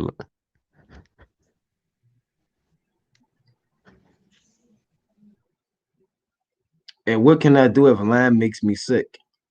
You gotta eat it. All right. You gotta eat it. You gotta deal with it. I hate, I know that may sound harsh, and I don't want to seem as though I'm being, I'm not showing empathy, right? But you have to eat the lamb. You don't have to eat like 15 pieces of lamb. Just eat your lamb and pray that the Most High heals your body as you eat it, and pray that the Lord allows it to sanctify your soul and your spirit, man. Right? That's what I would do. All right. That's why the Lord said in First Timothy, the Lord says, "See now that even I am He. I kill, I make alive, I wound, and I heal. Neither is there any that can deliver out of my hand." That's Deuteronomy 32 and 39. So you have to eat the lamb and just pray that the Lord heal you. All right. Let's see. Yeah, Don, you there? gone? All right. We answered this one. Can you not buy yourself for the 7 days? Just the first and the last day. Gone. Okay. No, you already said it. So you can't cook the lamb in a pan. It has to be over an open flame. You can't saute it. It can't be grilled or sodden, boiled.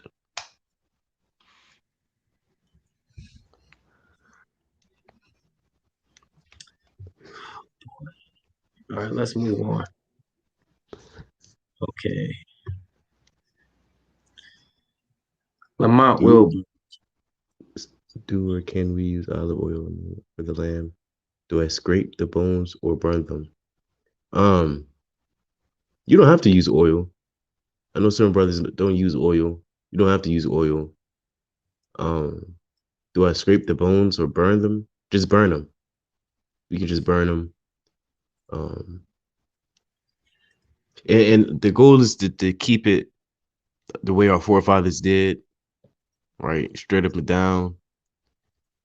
And it's plain upon tables when we read Exodus 12th chapter, which I recommend brothers do. You know, they didn't really have a whole bunch of additives and bringing other things. They kind of just they did it. So That's right. Abad Babal Salakia. Where can we get Passover garments? I can only think of two people that make Passover garments: the K Threads on Instagram and Milk and Honey. That's the only one I know that make Passover garments. Right? I can't think of anything else. You can look on Amazon and see if you see something, according to your liking, and see if you can get that quick because Passover is right around the corner. Tony Brayboy. Jake be having the most crazy questions. God, And some of these questions, a lot of these questions are very good. I'm not gonna, but we've yeah, had a few. Jake is asking good questions, right? It's been maybe 2 or 3 outliers, but Jake has been asking good questions, right? This for you, y'all. Shalom, Shalom King. Can you roast a bit of herb? No, it's gonna burn. All your herbs, all your herbs will burn utterly. If you roast them, and then it won't be bitter. And remember, we gotta eat the bitter herbs to remember the bondage and the affliction. So if you burn them, you're not really tasting the bitterness of the herbs, which defeats the whole purpose. So nope, you can't burn your bitter herbs. How they put them, the questions up there. Well, this is certain software. We're in StreamYard. It allows you. It allows us to bring up questions before Israel. That's how.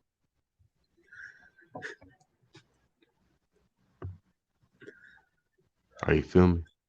Well, and we know a lot of Israelites that film their Passover. Don't do it. Just don't do it. You don't want to film your Passover. That's It's weird, right? It's weird. All right, why are you doing that? It's a solemn feast day. A lot of Jakes, certain Jakes, they put a strobe light in a Passover. They had a red carpet. They made it into a club. Right. So no film, don't film your Passover. I wouldn't do it. Yeah. The Passover is not. It's not a thing of turning up, man, and it's not like Purim. I know Josiah. You'll say, well, Josiah had and Hezekiah, and hey, look, there's a time for that, man.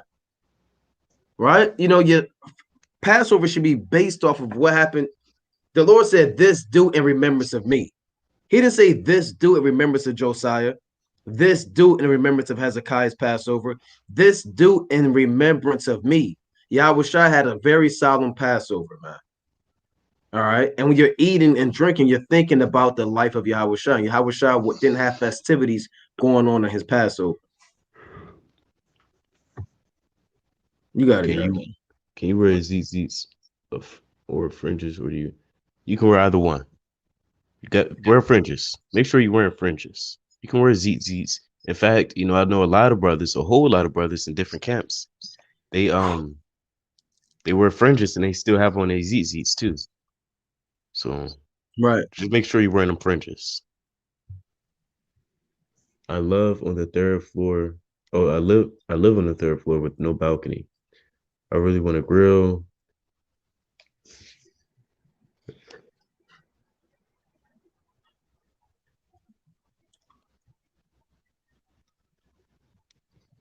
You there?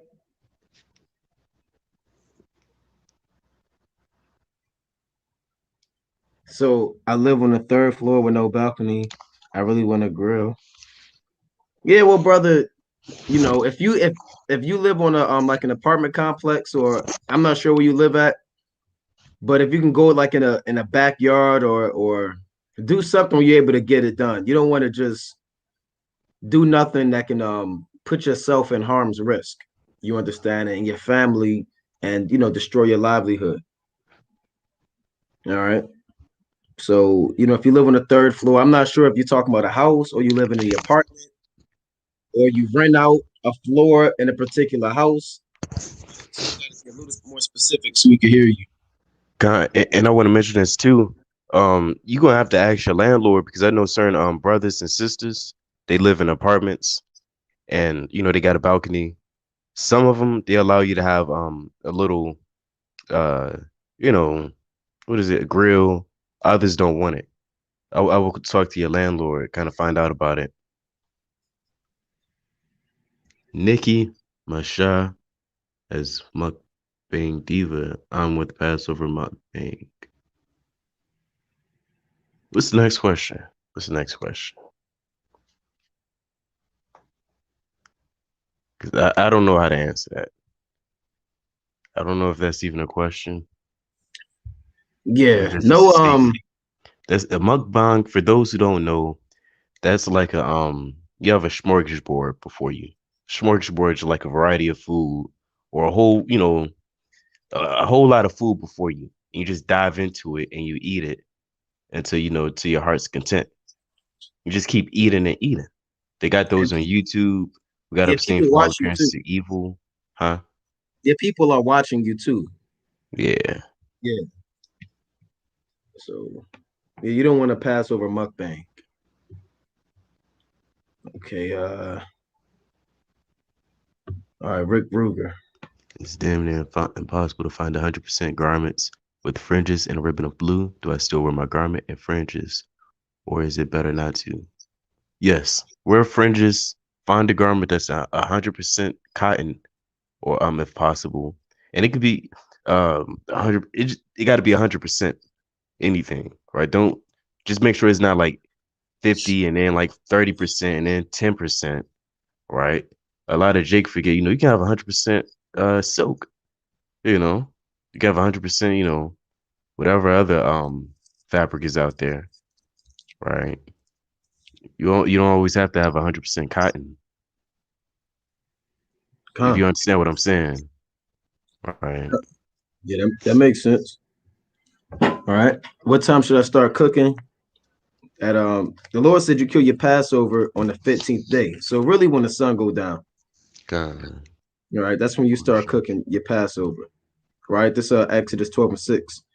And ye shall keep it up until the 14th day of the same month, and the whole assembly of the congregation of Israel shall kill it in the evening.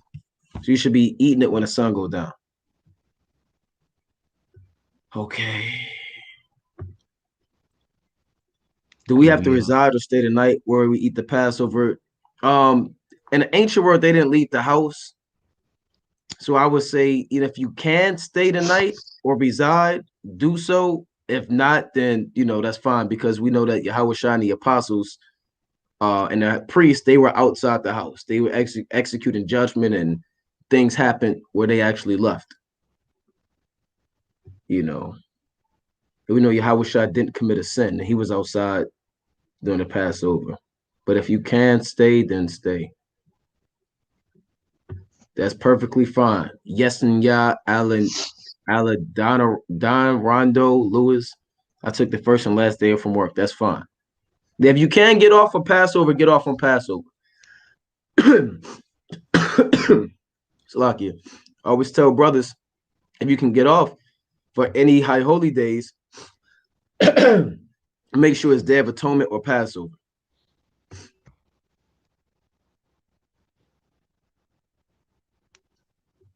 All right.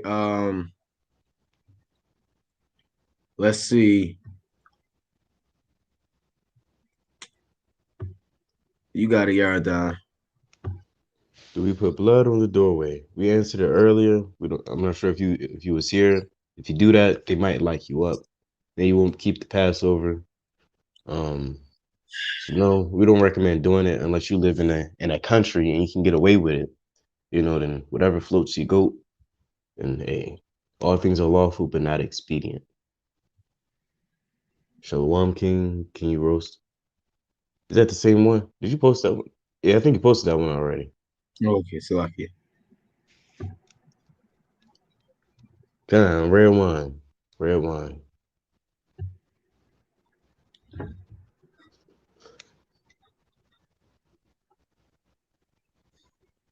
I got a precept. This is the book of James, chapter 4, verse 18, I believe.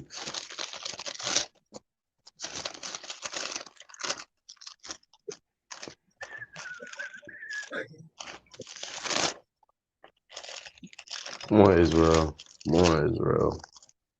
James chapter, Slakia, chapter 5. Where do I want? What do I want? You want James 4 and 7, 13?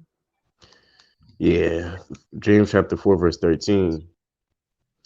Go to now, ye that say, today or tomorrow we will go into such a city, and continue there a year, and buy and sell and get gain.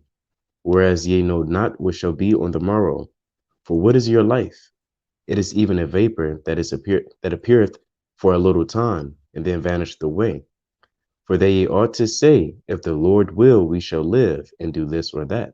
So, Lord willing, the Most High will allow us in the future to travel these different places, these different states, to meet Israel, to build up, further camps, if it be in the Lord's will. To answer the question, Shalom. Can I you answered. repeat? Okay. Yeah, that's 4, the number 4, east, like you're on the east side of a city. 4 East Hamilton, like Alexander Hamilton, Hamilton. All right, 4 East Hamilton Street, Baltimore, Maryland. All right. Ooh, Rick Ruger. If I want to come to the school, I have to catch an Uber. That means spending money on the Sabbath. What do I do? You know, Exhort all your options and yeah, ask somebody. yep. Exhaust all your options first, King. I would say that. Exhaust all your options, like Yaradon said. Can your family eat that? I'm not. You got to finish. Can your family that's not in the truth? You got to finish the question. Why are there so many dates among Israel for the Passover? Because brothers keep different calendars. Certain brothers keep their calendar based off the full moon. Brothers got the full moon as a new moon, right? We keep the Sabbath based. The new moon when it's dark, right? So, brothers are going to have a different dates. How long do you bake it till it's done? You want to make sure that it's done all the way. It's not soft on the inside. Like if make sure it come out not when you can stick your finger in it and it's soft and mushy. All right. So if you want to peep your head in there, stick a fork in it and make sure it's done. Then you take the fork out, and if it's no like dough on the fork or flour and residue on there, then you'll be fine. If someone don't keep it, it will be a sin? Yes, it will. Right? That's a commandment. The Lord said in Romans chapter 6 and 23, for the wages of sin is death, but the gift of God is eternal life through Hamashiach Yahweh Shah our Lord. The water, Matania, if I'm pronouncing that wrong, Salakia, Matania, 4 East Hamilton Street. That's the school address in Baltimore. Come and congregate and fellowship with us. Right? It's home in here. All right. Let's see. You're almost catching up to the time with the questions. Okay.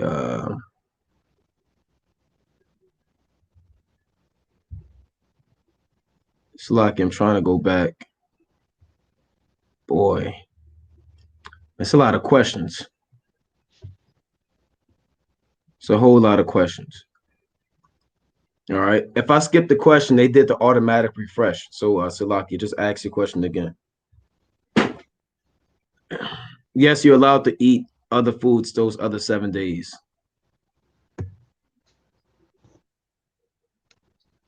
So, like, can we not eat? Oh, we did. We dealt with that one. We answered that one. That's good. All praises to the Most High. Okay, what is circumcision? Circumcision is the removal of the foreskin of the penis. All right, that's circumcision.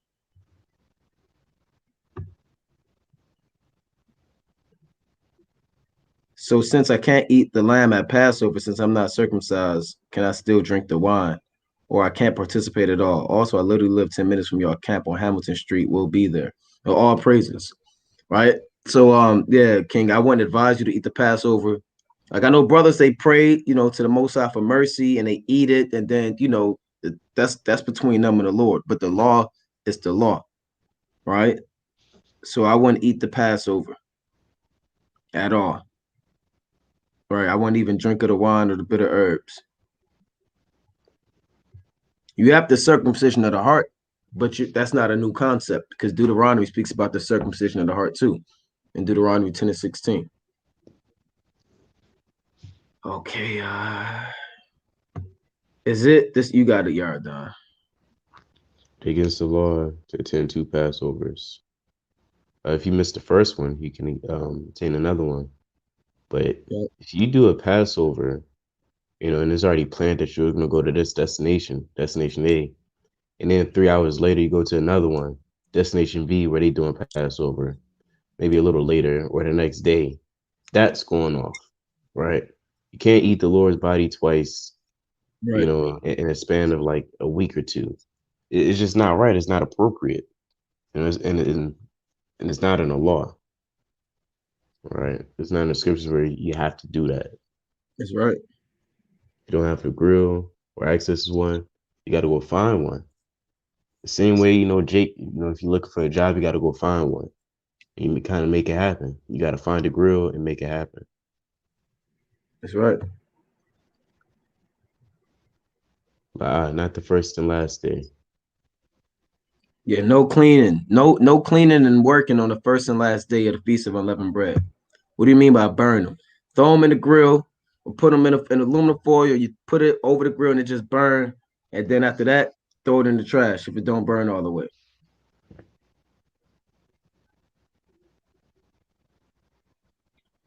All right.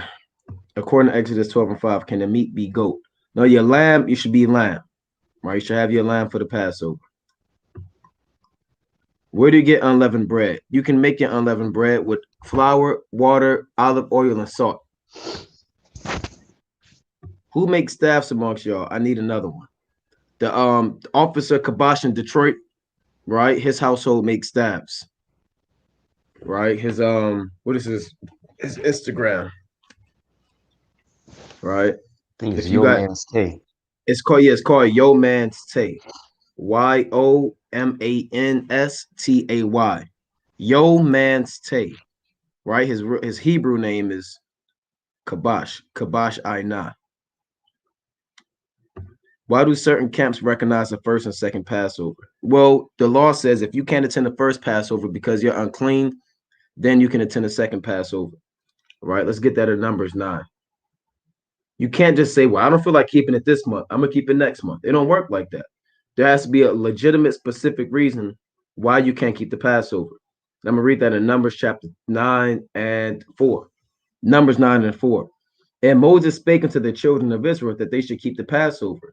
And they kept the Passover on the 14th day of the first month at even, in the wilderness of Sinai. According to all that the Lord commanded Moses, so did the children of Israel. And there were certain men who were defiled by the dead body of a man, that they could not keep the Passover on that day. And they came before Moses and before Aaron that day. And those men said unto him, we are defiled by the dead body of a man. Wherefore are we kept back, that we may not offer an offering of the Lord in his appointed season among the children of Israel. And Moses said unto them, stand still, and I will hear what the Lord will command concerning you. And the Lord spake unto Moses, saying, I'm going to get straight to the point.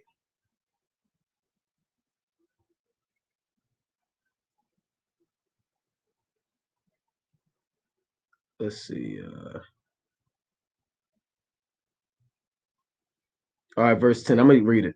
Speaking to the children of Israel, saying, if any man of you or your posterity be unclean by reason of a dead body, so it said a dead body, or be in a journey afar off, yet shall he keep the Passover unto the Lord. The 14th day of the second month at even, they shall keep it and eat it with unleavened bread and bitter herbs. They shall leave none of it until the morning, nor break any bone of it, according to all the ordinances of the Passover, they shall keep it. So they were unclean, right? That's why the Lord allowed them to keep the Passover in the second month. Does the new moon be the same in every state? My new moon comes in on the 13th. Is that okay? Well, it all depends, brother. Like we're keeping it March 12th at sundown. That all depends, right? What app you looking at, what time they're telling you that's coming up. All right. Saying kitty cat. When the Passover has finished, do we make a prayer or we don't have to? It's not required to make a prayer, right? But if you want to, that's fine. The Lord said, pray without ceasing. This for you, Yardan.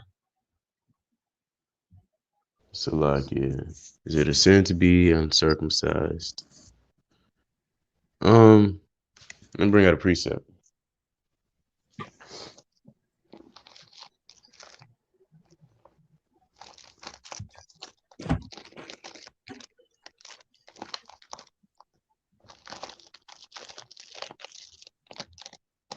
Bring it out. I would say that circumcision that's not gonna because you're gonna have brothers that's gonna be making it to the kingdom last second, that's gonna get beamed up last second.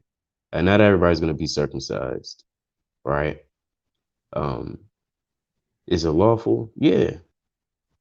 Meaning you should do the best of your ability to keep the laws, right? It will behoove you to be like your forefathers and keep the law, statutes, commandments, and the covenant that the Lord gave to Israel, Yasharallah. So we always encourage Israel, get circumcised, right?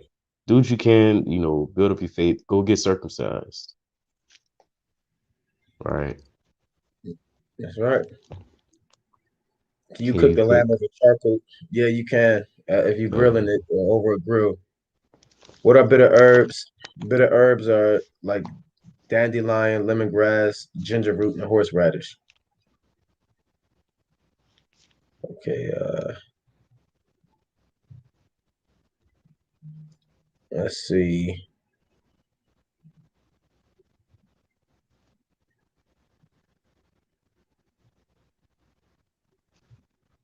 Uh, H Flood,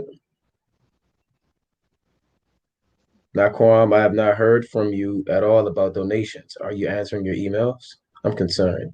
I only want the Watchman for Israel to get my donations. Some answer about you receiving it would. Salakia, we apologize if we wasn't able to get to the email in an expedient matter. If you do want to donate, we do have a cash app, Watchman for Israel. All right. what's your, oh, Slakia. Yeah, since the camp has been growing and we've been traveling and open up camps in other cities, and for feast days and travel expenses, we have been taking donations recently. And we do have a cash app, and it's Watchman for Israel. It's the money sign, Watchman for Israel. It's all one word, all lowercase. You got it, Yardan. What's your email? If you don't mind. Come on. If you can, just post it in the comment. Can you eat marshmallows on the Sabbath? That is a scoffing question, right? So we're not going to deal with that. All right. Nasir Israel. So you're Shalom Kongs or Kings. So are you saying the lamb has to be cooked over a grill fire? Yep, over an Um, open fire. It don't have to be a grill. You can have an open pit. It just has to be open fire.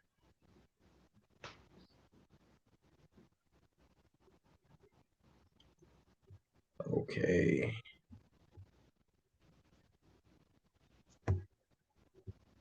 All right. After you burn the lamb and put the blood over the doorpost, do not go out that night. Okay. Yeah. Okay. This for you, Yarda.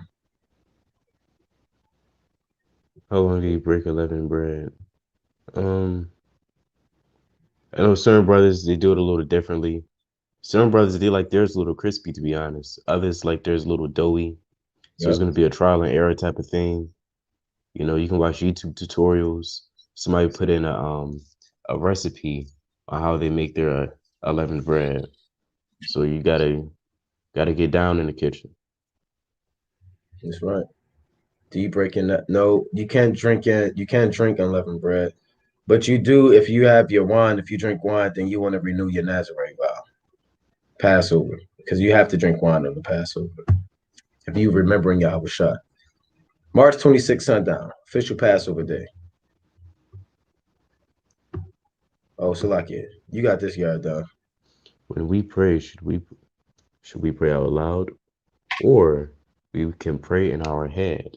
I believe in 1 Samuel, the 2nd chapter, you had that sister. She was kind of muttering or praying softly, right?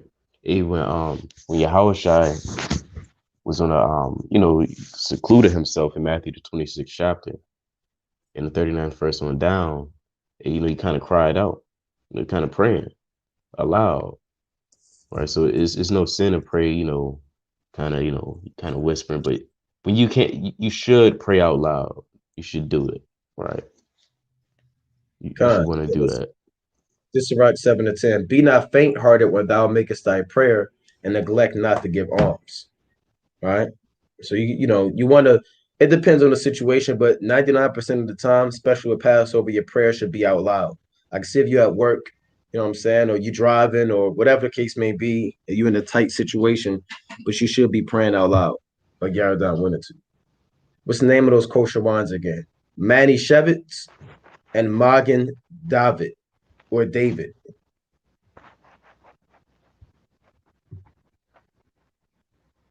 Oh, look at that. All right, that's a good answer. I forgot you can do that. For the brother that asked about what's the brother you taking a Uber?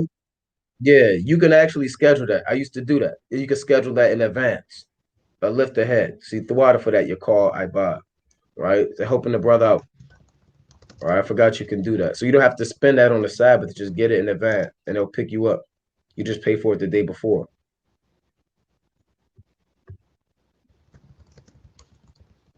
Okay, we're making good progress with the questions. We almost being up on time. Let's see. Do we have to blow the shofar?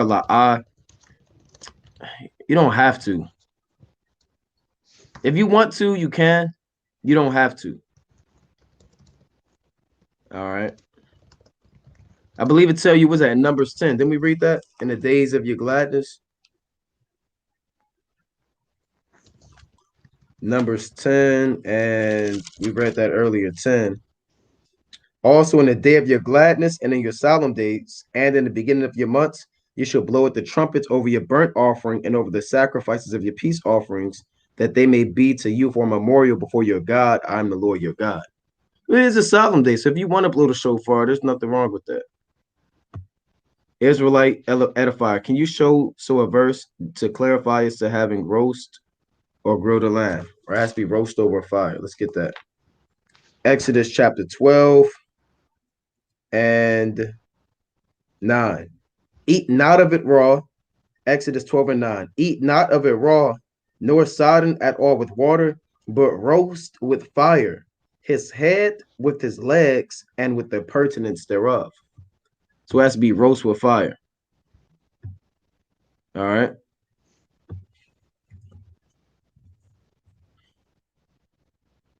Let's see. None. Shalom Akim. Does it matter if the lamb is older than 1 year old? If you have the ability to get the lamb at 1 year old, but it's hard. You're in captivity. You're not even gonna know for real unless you ask them. Right. How can I be a watchman in Fayetteville? Hit me up via Instagram, King.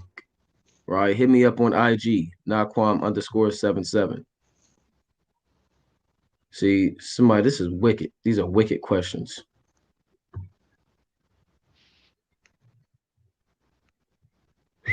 Every other word. Every idle word that man shall speak, they should give account thereof in the day of judgment. For by thy words thou shalt be justified, and by thy words thou shalt be condemned. You got it, Yardan. What do you do when you celebrate the new moon?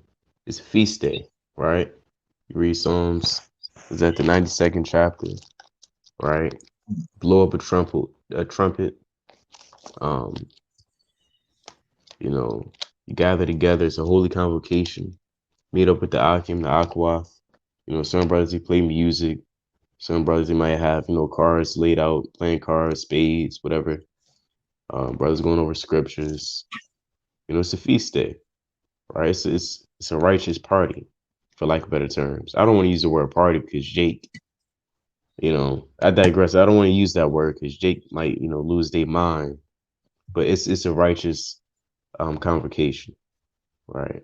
A righteous gathering where you know, prepare a meal, thank the Heavenly Father, Yahweh Shema Shai, and you know, do your thing and go home. That's what the new moon is about. Salakia. I got garments with a little bit of velvet around the collar. Is it allowed for to wear on Passover? And again, that pertains to if you're sewing with wool, you start off with wool, you kind of take a break, you know, take a nap, whatever. You get back up and you know, you end it with velvet, that's going off, right?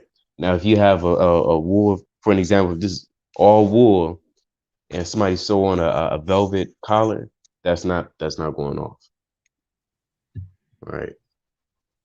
Can you refuse intimacy with the spouse during Passover? Well, again, the first and second day, seeing that you can't work, you can't buy, you can't sell, that's to be treated as a Sabbath day, pretty much. So, you know, don't do that. Don't do that on the first and last day. So, brothers, just be clear. Are we the 11 bread days, the 7 days before? Ooh. You might have to reward that unless not one you kind of your March 26th at sundown is going to start your 7 days. So March 26th at sundown is your Passover, and every day after that is going to lead up to these you're going to count for the 7 days. What if you're young but your parents won't cook it? Then what? Well, you gotta pray for mercy. Yeah, I was in that situation a while back. You know, when I was younger. You know, I didn't really have like I have no means of really getting it.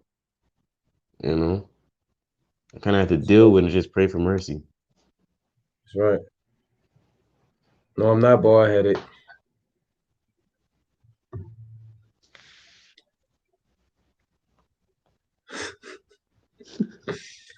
Ooh, boy, man, these questions. What's the verse on burning the leftovers? That's Exodus chapter 12 and 10. And ye shall let nothing of it remain until the morning, and that which remaineth of it until the morning, ye shall burn with fire. All right. How do we initiate the lighting of the menorah? How long do the candle? You don't have to light the menorah for the Passover, and there's no time limit on how long the candle should burn. Right? There's no time limit on that. He just did a regular type of circumcision, the same circumcision that Abraham gave Isaac and Ishmael. Can we get a camp started in Minnesota? Hit me up via Instagram, King. All right. If you're interested in joining WFI and doing the work of the Lord, hit me up on the IG. We have a camp in Cleveland, right? Cleveland, Ohio, right? And like I said, if you interested and you want to do the work and you want to labor and further seal the elect, by all means, you know, hit me up via Instagram. Being uncircumcised, should I not just keep the Passover period since eating the food is not permitted and eating the food is the most of the Passover? Yeah, I wouldn't eat it if I was uncircumcised. If you really feel in your spirit, you know, and you want to pray for mercy to Yahweh Bashem Yahushua, you want to eat at the Passover, then that's between you and the Lord. But the scriptures say what it say. Doc, did you really beat up Yaradan? I've never beat up Yaradan before. Yaradan, have I ever beat you up before? Never beat up Yaradan before. We ain't never get into it like that. Let's see. How do you renew your Nazarite vow? So in Numbers chapter 6, it tells you if you break your vow by drinking wine or a dead body, you count 7 days, then you shave your head, and then you begin your vow all over again. So King Hebrew, I did a video on the Cold Cuts channel called an in-depth look on the Nazarite vow, and then I covered every detail on it. Right. So if you go and check that video out, you'll see how I went into it on the deep level and poured the many precepts on it. But I just gave you a surface answer. We got next Israel. You got a yard down. I watched several camps, but they seem to dodge my questions. Can you explain regeneration of the earth? Explain regeneration of the earth. I lost 2 close people and I'm having a hard time dealing with their death. I'm not entirely sure what you mean by regeneration of the earth, but Yeah, we me have neither. breakdowns, huh? Yeah, I'm not sure either. I'm not sure what you mean regeneration of the earth. If you're If talking it, about plant life, so like a plant life or animal life, you know, that goes back on the earth. Your loved ones, they come back on the earth too, right? Understand that, right? That's Ecclesiastes chapter 3 and 15. That which hath been is now, and that which is to be hath already been, and God requireth that which is past. All these spirits come back on the earth. We did another on this main channel, the same channel, for the Sabbath service. If you type in WFI or Watch for Israel Regeneration, you'll see the video pop up. And most I willing, your questions are answered concerning regeneration.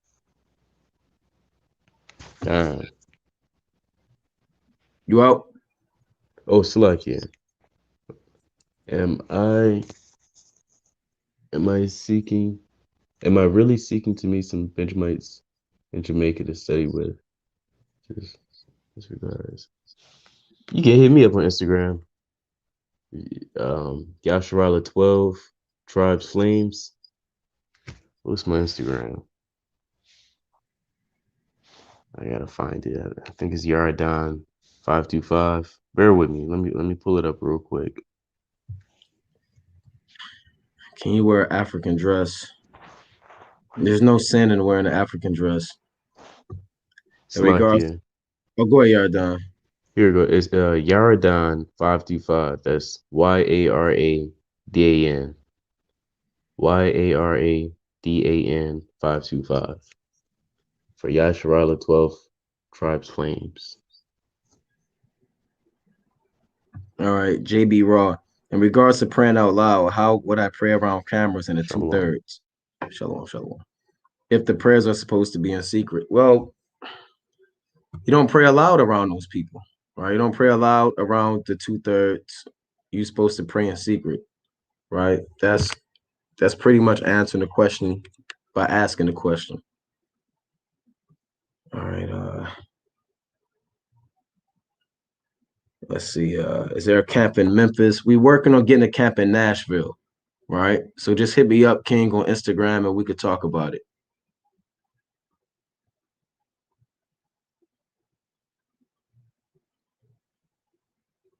Yep, Abraham got circumcised at a very old age. No, I don't think the CDC is talking about zombies.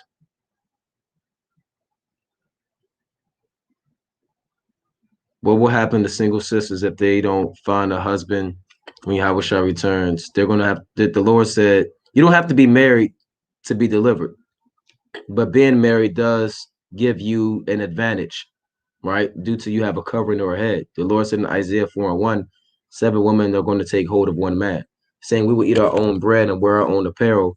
Only let us be called by thy name to take away our reproach. Right?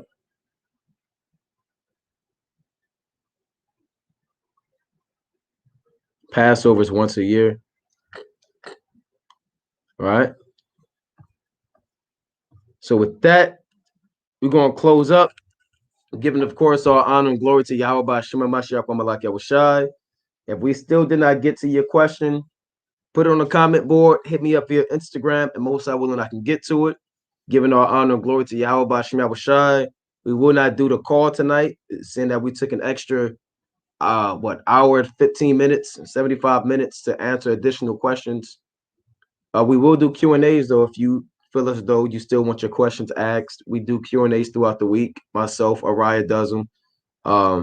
Malachi's been getting in there doing a few. With that, most I will and everybody was edified. You know how to keep the Passover. You know what the Passover is about. You're working on getting lamb. You're focusing on getting your bitter herbs and your spirit right, and your unleavened bread right, and everything pertaining to this high holy day. It's March 26th at sundown. Kwam Yasha'Allah Yahweh Shema Mashiach Wamalak Yahweh Shalom, Israel. Shalom.